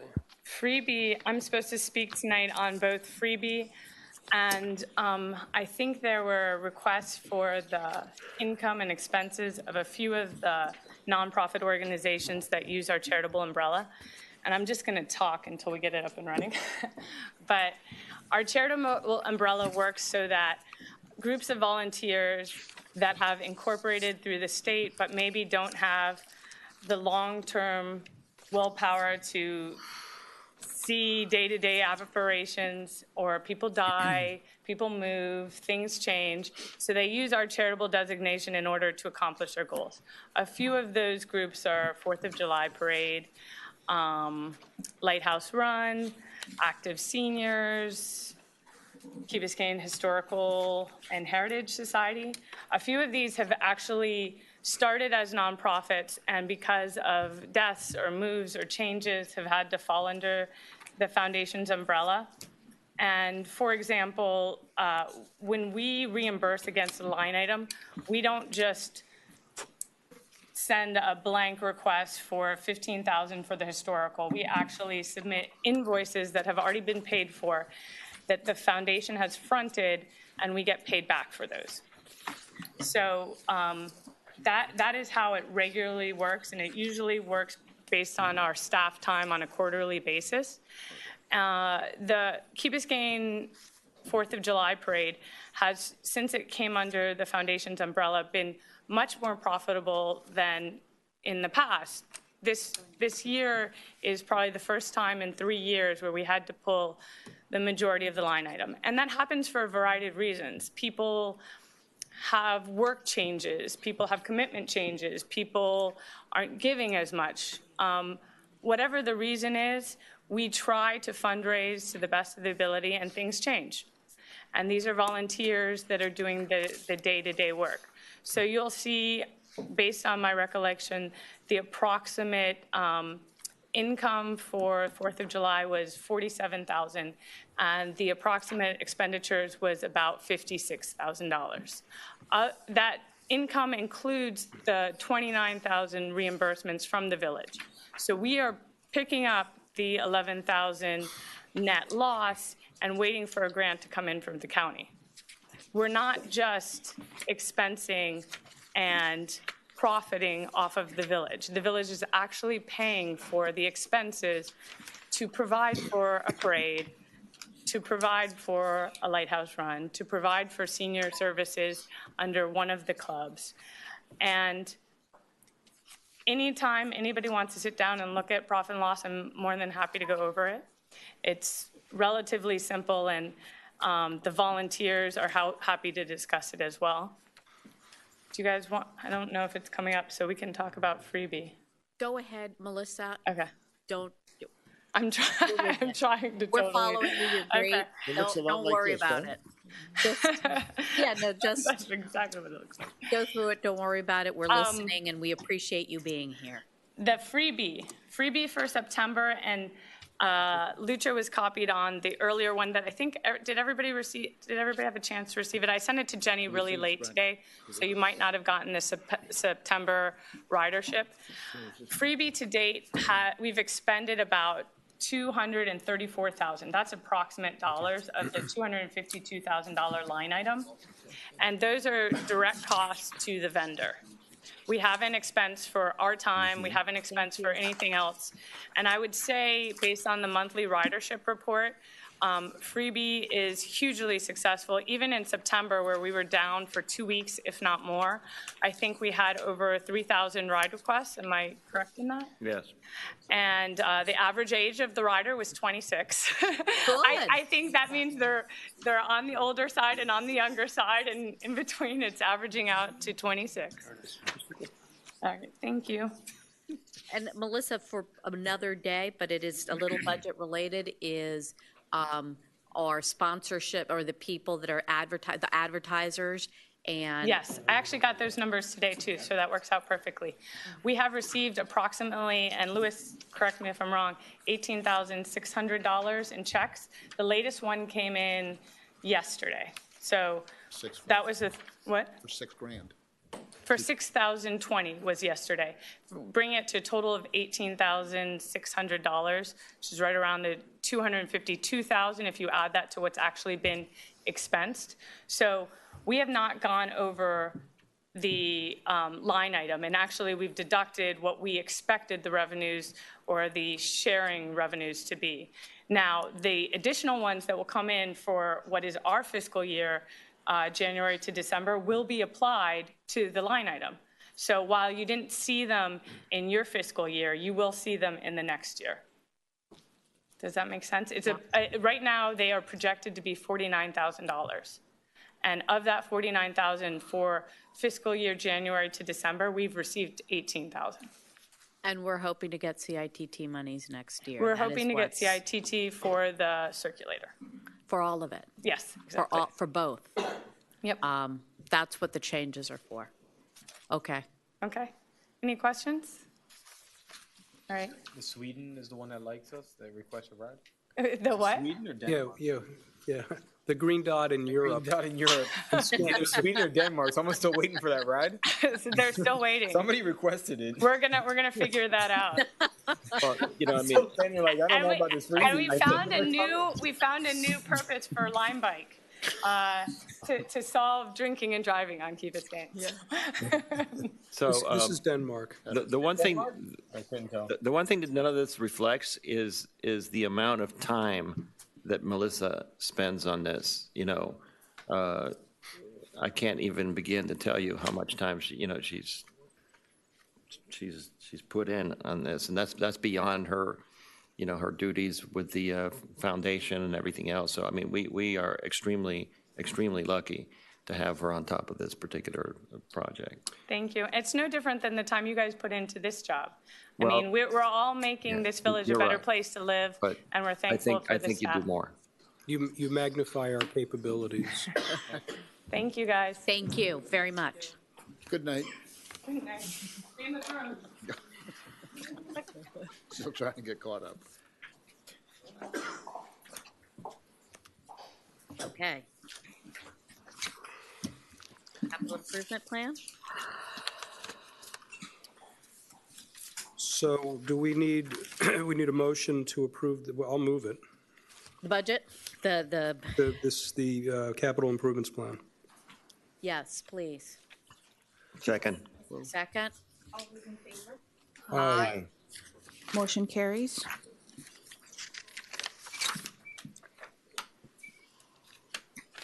This is where you wanted to add a line item. Yes. Yeah, so what we just did, let's say we can take some money and designate it for restoring turf to the village green if we choose to. I suppose we can take it out of reserves, or we can apply some of the excess to this purpose this year. The difficulty that I have in suggesting the latter course is the same conversation we had at our first budget hearing, which is the narrower excess that we are going to have to contend with, together with some variables that as of tonight, we still don't have solutions for. So maybe the thing to do tonight is simply to add the concept. And if you want to talk about applying some money to it, we can. But if you want to talk about adding the concept and finding money in reserves, we can do that as well. I think I would agree with adding the concept and applying some funds from the reserves, because I feel committed. I think that's the promise we made to our residents. And it should be something that is not only aspirational, but, a long-term, a concrete long-term plan. Yeah, I think specifically our talking point on this was not only to say it, but to demonstrate our conviction by actually putting some money to work for this purpose. And so we're in the... Well, I think demonstrate our conviction twofold, not just in returning the Village Green when we can, but in our commitment to trying to find enough playing services elsewhere. Yes. Well, the amount we're going to be looking at, is this 500, 300? Why don't we think about the cost of resurfacing, realizing that the lifespan of an artificial turf is somewhere between 7 to 10 years max, I guess, and then divide that up and put a portion, a tenth or a seventh away every year. So the Well, with the understanding that if we can find alternate fields, we're going to do it even faster than the 8 or 7 to 10 years. I think we all discussed that, and I think we all committed to that in order to make that very difficult decision that we had to make. And I think also being realistic about the amount of time that it would take not only to secure, but to then develop and have up. That's correct. Fields elsewhere. Yeah, I think it's more or less that time. The lifespan of the field, even if it speeds up a little bit, is somewhat of a realistic. Keeping in mind, if it's sped up, then we've got a lot more than paying for this portion, and it would get wrapped into the whole thing, I think. Correct. But this would show a commitment with a slow building up over time. So, Frank, you're proposing an addition to the last page, which is recreation open space, right below the Mast Academy turf replacement. You want the Village Green remediation. How about restoration? Restoration of natural turf. So it's under recreation facility? Demolition of, it could be demolition of the field, but it will certainly be a more mature irrigation system to support grass. So it's not just buying and laying sod. There's additional work that we would have to do for the sprinklers. So let's say it's a $2 to $3 million project, and if we have 7 years to do it. 2 to 3 million. Can we ask Todd about that? Can I please? Todd. We'll use. Why would it take $2-3 million to sod the Village Green? I'm looking like 500,000. It's not with field. It's not for It fields. doesn't have to be for playing fields. Right. This is a complete restoration of the Village Green, not as a field, Right, but just- rather yeah. As a green. an open. That's Yeah, we're talking about what, 350? I'd say in the area of 500 to 600. Yeah, I was going to say 350 for the big field, 200 for the other field. whatever. It was 3-something last time we did both, but that was not with irrigation. The way we're doing the irrigation system now, we'll be able to connect a new zone into the field. It was designed that way. Right, so if it costs us 300, how much did it cost? I think it was 325 is what we spent last time when we Right, resurfaced. and that was for 500. for very specific playing field sod. It wasn't. But I don't mind that it can still be a playing field. It's just that it may not be used at that high level that it needs to be if we have another place to use it. So I would not mind putting 500,000 there to make sure irrigation, maybe the increase of costs at that time that we do it. So let's do 500,000. What do you think, Todd? I think 500-600 would be perfect. I think that should be plenty. And so, but we're going to do what, a seventh of it for this budget? 100,000. Add money then, what do we need to do? 100,000. The important thing is to start putting together a fund for it. Todd, you have $120,000 per year for playing fields. Can you explain what that in the first page? They're assigned reserves. That's the reserves that would be the playing fields that we would be Obtaining. developing or obtaining. Acquiring. So we can go back to the Village Green. So those would be being the green. new ones. That'd be the new fields. Thank you, Jenny. I just want to make that point to make sure everybody's aware that there's funding there. Yes. Make another point. I think, obviously, the intent is great, and we all know that we've obligated ourselves to do it, but two things I see here. Number one, we have no idea when. We don't even know if right now. And we don't know when, if the if does happen. And we don't know how much it's going to cost, other than the fact that it's not a huge amount of money, which we could allocate, frankly, in the year that it takes place or the year prior that it takes place. So I don't really see why we have to plug in a number that we're totally unsure of in the CIP budget today to do something which we hope will happen, but we don't know if it will and we don't know when it will. I hear what you're saying, and you're right, except this is, I think, meant to be an exercise in strategic planning and a placeholder and a commitment. And it may be that next year we only put $1 in. But it's to have this in the CIP because to have this conversation every year. I don't have a problem with it at all. It should be It should be unrestricted. unrestricted. Yeah, okay. And I guess the second part of this is that the $120,000 a year for the under the playing field budget, I'm not really sure where that comes from. That would be for if we were to be able to do something at Crandon Park or another field. It's for the alternative fields that would replace the Village Green. So we are funding possibilities. Again, it's a placeholder. Unrestricted. Well, The timing of which and the amount of which is very unknown at this point. It may be, and it is our goal to have something We materialize. may need some funds up front at some point. And obviously, that's not going to be out of the cost, but. See, I guess that's what I'm getting at. If in fact this does, any of our alternatives That would come be a into bond- that would fruition, be a bond this issue. is just a tiny fraction of what it's gonna Yes. cost, so it really is We may totally be a inadequate. deposit. Yeah, so why are we? And to me, the Village Green restoration would not be a bond issue. It would just be, it's a policy decision and us. But to do something in conjunction with Miami-Dade County, if that materializes, for the benefit of all the residents of Miami-Dade County, then to me, $120,000 is not even the cost of the attorneys. It's not, and that's the point I'm making. I So realize that. I mean, I think we have a lot of things in our CIP budget, both in terms of the amount and in terms of the timing of them, are not very realistic. I think all the items in the budget are wants or needs or hopes. They're one of those three And it is things, the but the strategic amounts planning, yes. are just You're right. really out of whack So here. do you want to, and again, we would float a bond or we would take out a loan. It wouldn't. and that would be- But just on the other hand, these fundings are exactly what gave us the comfort of observing at the first budget hearing that we have reserves for these purposes. Correct. So I would submit that these purposes are all worthy. I agree. They're tried and true, vetted, re-vetted, and validated. Mm-hmm. And especially the unreserved, unrestricted fundings are applicable if other things arise.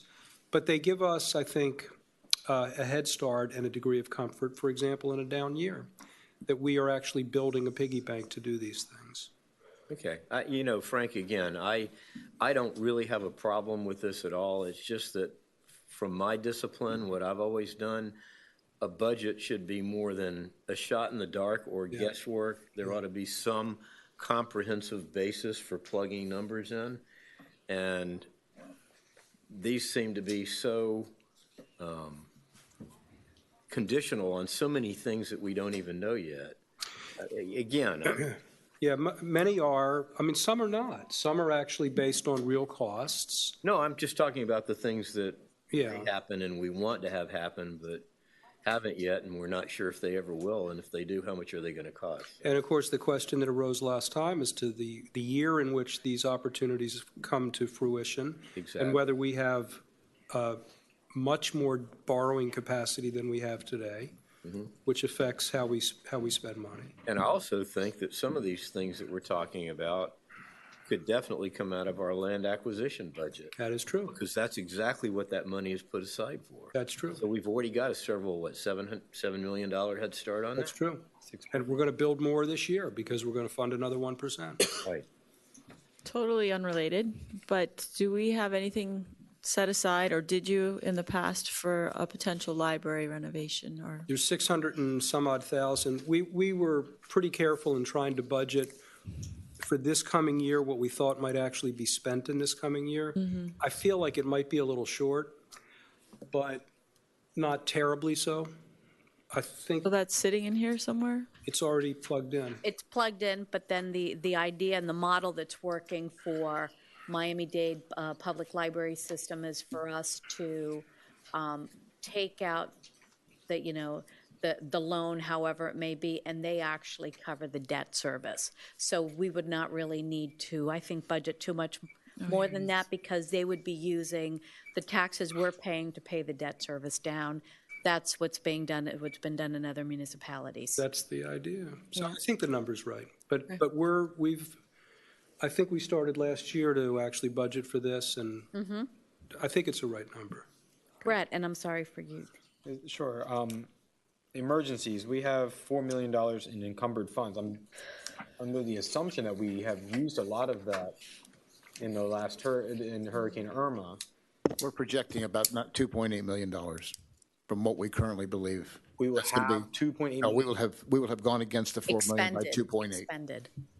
We expended 2.8 million out of the $4 million. So we need to How are replenish we that. Debris removal, right? I said that's not complete. It's just the debris removal and Then we have done some salary adjustments to people that deserved it. So how are we replenishing that fund, and is that in this capital improvement? There's a formula for that, and I think that's where council is now going. Okay. But also, don't forget FEMA. Yep, FEMA reimburses some. Fine, but if FEMA reimburses us 5 years down the road and we get a hurricane next year, we're not going to have the $4 Correct. million down. So we need to replenish it, and then when FEMA reimburses, maybe there's a mechanism to We'll get it too. reimburse ourselves. Yes, you're right. There's a minimum. Yeah, we must requirement. carry $2 million in that fund. We must carry it. At the 2.8, I'm already down below what I need to be. Okay. Is that what you were looking for, Steve? Okay, so we need to, I think there's one thing that's missing from here too, and that's beach renourishment. it was here, but we probably need more, and it is here. Where is it? That would be sufficient enough to carry a loan, if that's. Under buildings and planning, public works. Remember the difficulty this year in adding substantial monies for really any purpose is we don't know what's ahead of us. And we have, what's our excess right now? Is it $1.3 million? Right around there. And we really, yeah. We don't know what's ahead of us in 2017, 2018. Correct. So if we apply, we can apply as long as we can shift, but we're going to be making decisions in the near future that could impact that million, parts of that $1.3 million. Adjusted from the one we got today, it's more like it's $1.8 million. That's not a whole. Is it $1.8 million? Well, we made some decisions tonight. Actually, maybe more. You're up to $1.9 million. Okay. Yeah, let me ask one question about the beach renourishment, though. Please. Is this $250,000 a year that is plugged in here, is that a maintenance item of our existing beach, or is that in contemplation of this very major beach restoration project that we're trying to get done sometime within the next couple of years? If it's the former, okay, but if it's the Now, latter. the first jab at the money is the fact that we have not completely been released from the remediation that took place down at Biscayne Park. Okay. I don't know if we've got another 2 years, 1 year or two, but we received a document that means that we have to do it for 1 more year. So some of that money needs to go toward that remediation plan. So there really isn't anything in here for the major project that Well- we're working on, I guess, right? Gary, you have $500,000 encumbered plus the $250,000. The $250,000 was to replenish the fund because after we did the last beach renourishment project, the balance was brought down quite a bit. So So we're just rebuilding the Well- rebuilding the fund. But please remember, the second part of my conversation would have been that we've got a report coming forth that said from Hurricane Irma, we've got pockets and areas that we can, under the emergency permit that we have, go back and restore. That'll be a policy decision because why keep putting a Band-Aid on this? Yeah. But there are areas of the beach that could could do with a couple of truckloads of sand. I've got the sea oats. We've got a lot to do to maintain what we currently have, as bad as it is, until we can move forward with a much larger. And the COs and the dune restoration, that's this Yep. 172,000, 173,000? Where do you see that? I'm sorry, it would be the 76 plus the 25. And for this, and for the dune restoration COs, we are hoping to get FEMA monies and apply Yeah, for we funding planted there. earlier this year, Yeah. but they got washed away by this storm. And So we gotta again, go that's back in. something Right. that both the county and the feds want to take see. And the state. And the state. But as it stands right now, we're going to be funding tonight for next year $250,000 plus 25 for the dunes. For the, right, but that's, yeah. And the point is, you're right, we have a big nut on this. Could be 15 or 20 million. That's right. Obviously, we're hoping a big chunk of that, if not most of it, could be reimbursed by That's right. Fed and state, but it's one of those things we just don't know yet. We do know we're gonna have to do a lot more than we've done during this renourishment in the very near future. Yes. So is that something we should, again, plug a number into of some kind that's more than this? Or is that something that we're contemplating, depending on the size, we'll just float a bond issue? Or should we just wait and see what happens? If I could make a recommendation, I'd kind of wait a little bit. Again, we were out there, the Army Corps of Engineers and Colleen's group and Tim's group, they were out there within 4 days after the storm passed. We are expecting a report. And I believe that that report will be, I don't want to use the word ammunition, but there's something solid in our hands that we can evaluate, make a policy decision, and say, yes, we'll go forth with this, or no, we won't. We also have a pending reimbursement from the state for the last renourishment that was $800,000. So that, let's say we get, in best case scenario, 500,000. Maybe we just Or put it we all just in here. put it all in there. Exactly. But I would not be opposed to putting even more money. I hear you loud and clear. But at least there's 500,000 in, if we get it, I would plug it right there. It wouldn't go into a general. I think we, along these same lines, we ought to try to maybe start looking at one other item, because we've got several potentially large capital items, some of which or all of which could hit within the next 2 or 3 years. And if they do, we're looking at spending a tremendous amount of money. And I think we need to figure out, what is our threshold for floating a bond issue? At what point do we pay it out of our cash reserves? At what point does it reach an amount where we have to float a bond issue, so we can just start thinking about this? I try to, and I know, in 2 years, we will have paid two of the Civic Center bonds off, so we would have more. That's in 2 years. In 2 years. At the very end of the 2-year cycle. But still, nothing happens before 2 years. That's right. Realistically speaking. But I hear what you're saying. We're going to, in terms of knowing what our debt capacity is and to do one big bond issue and pay things out if we can, depending on the projects. I hear you. My crystal ball is that we're going to face some of these beginning this coming year. I hope so. And we're going to have to think critically about sequencing work. Because we're not going to be interested in depleting our reserves to zero, nor will we have to, probably, if we sequence work, competently. That's the way I'm looking at it. It's true, but some of this is opportunity timing. It's something we Yes. can't necessarily control. That's exactly right, and that's, so that's why in 2018, I predict we're gonna be embarking on a couple of projects. But we have, what, our debt capacity right now is 60 million? Lourdes? 61. 66 million is our debt capacity? You know, it changes depending on whether you use the reserves, how much money you have in the bank, but the last time we looked, it was around that number. So we're in pretty good, I mean, Well, I think we are. I'm not implying we're not in good shape. I just think this is some Just advanced part of the- thinking, advanced planning we ought to be thinking about. And we can say, because we know approximately how much each of these major projects is likely to cost. And I think that we can kind of time if they're going to happen and what year they're going to happen with some margin of error. Yep. And try to focus in on when do we start floating a bond issue? What's the minimum we want to deplete our capital reserves to before we start borrowing the money? And I think if we start thinking this in advance, it'll give us a good head start when these things start to come to fruition. Sure.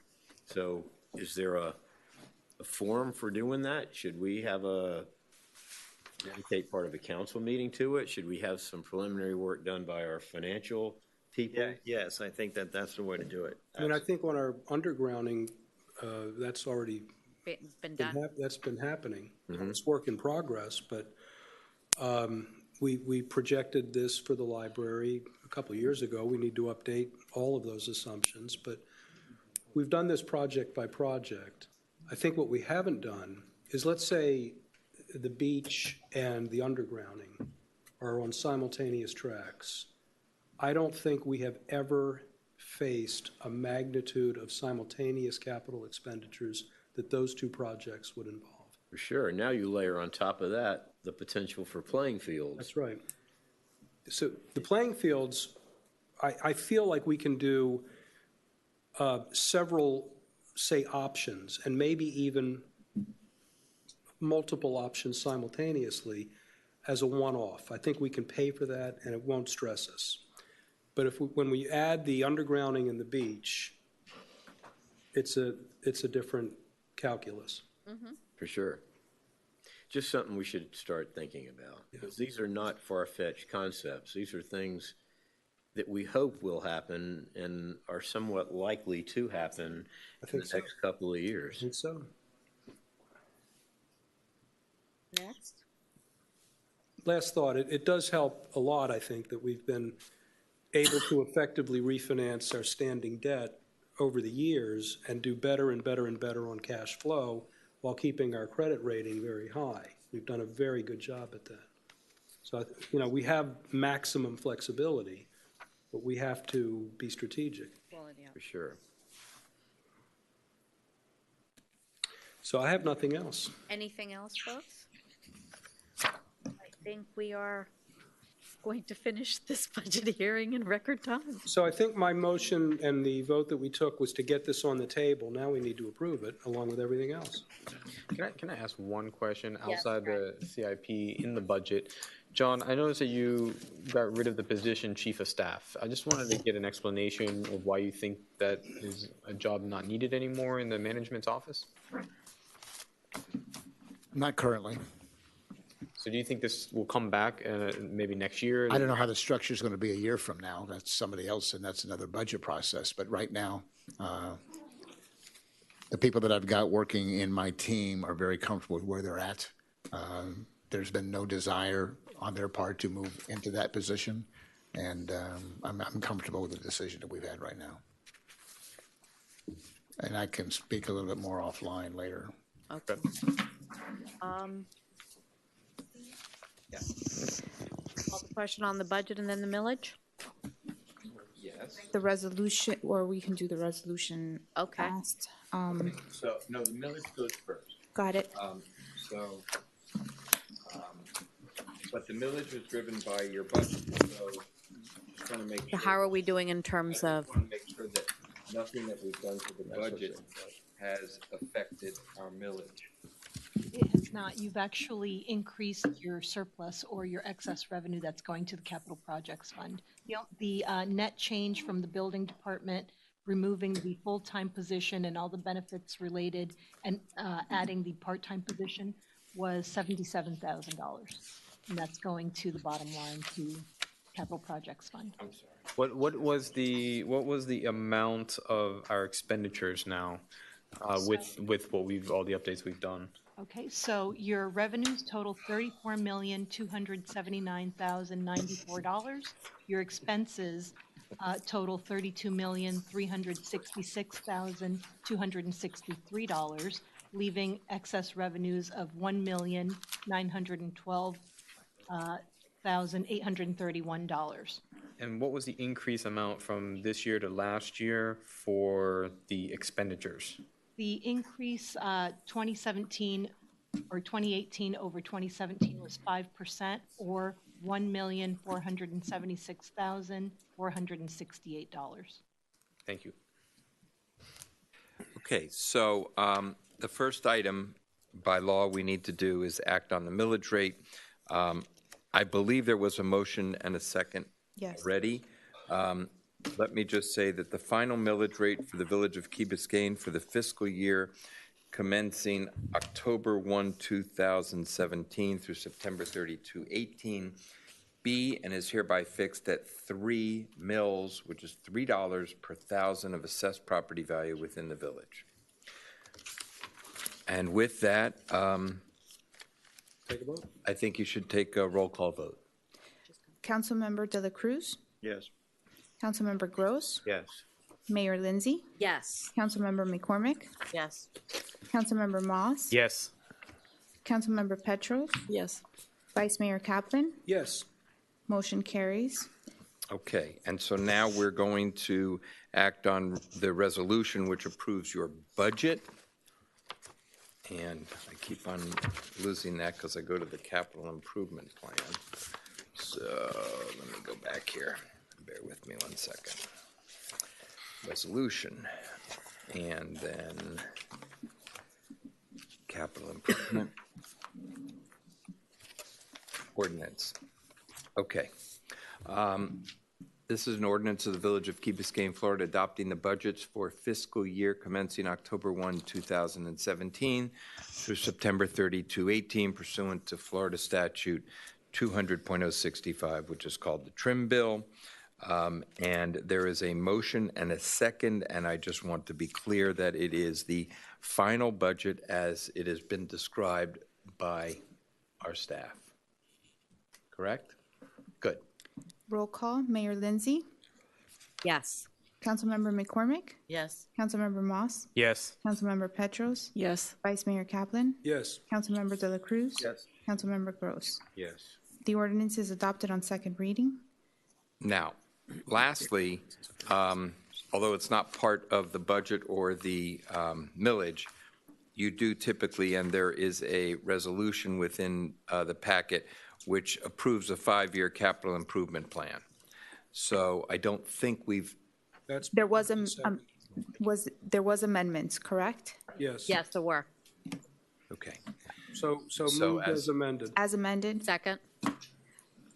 Councilmember Gross, Yes. Mayor Lindsay, Yes. Councilmember McCormick, Councilmember Moss, Yes. Councilmember Petros, Yes. Vice Mayor Kaplan, Yes. Councilmember De La Cruz. Yes.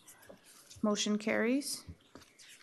And Motion to adjourn? with this, the meeting Great. is Great adjourned. job. Thank you all Is very adjourned. much. Thank you. That's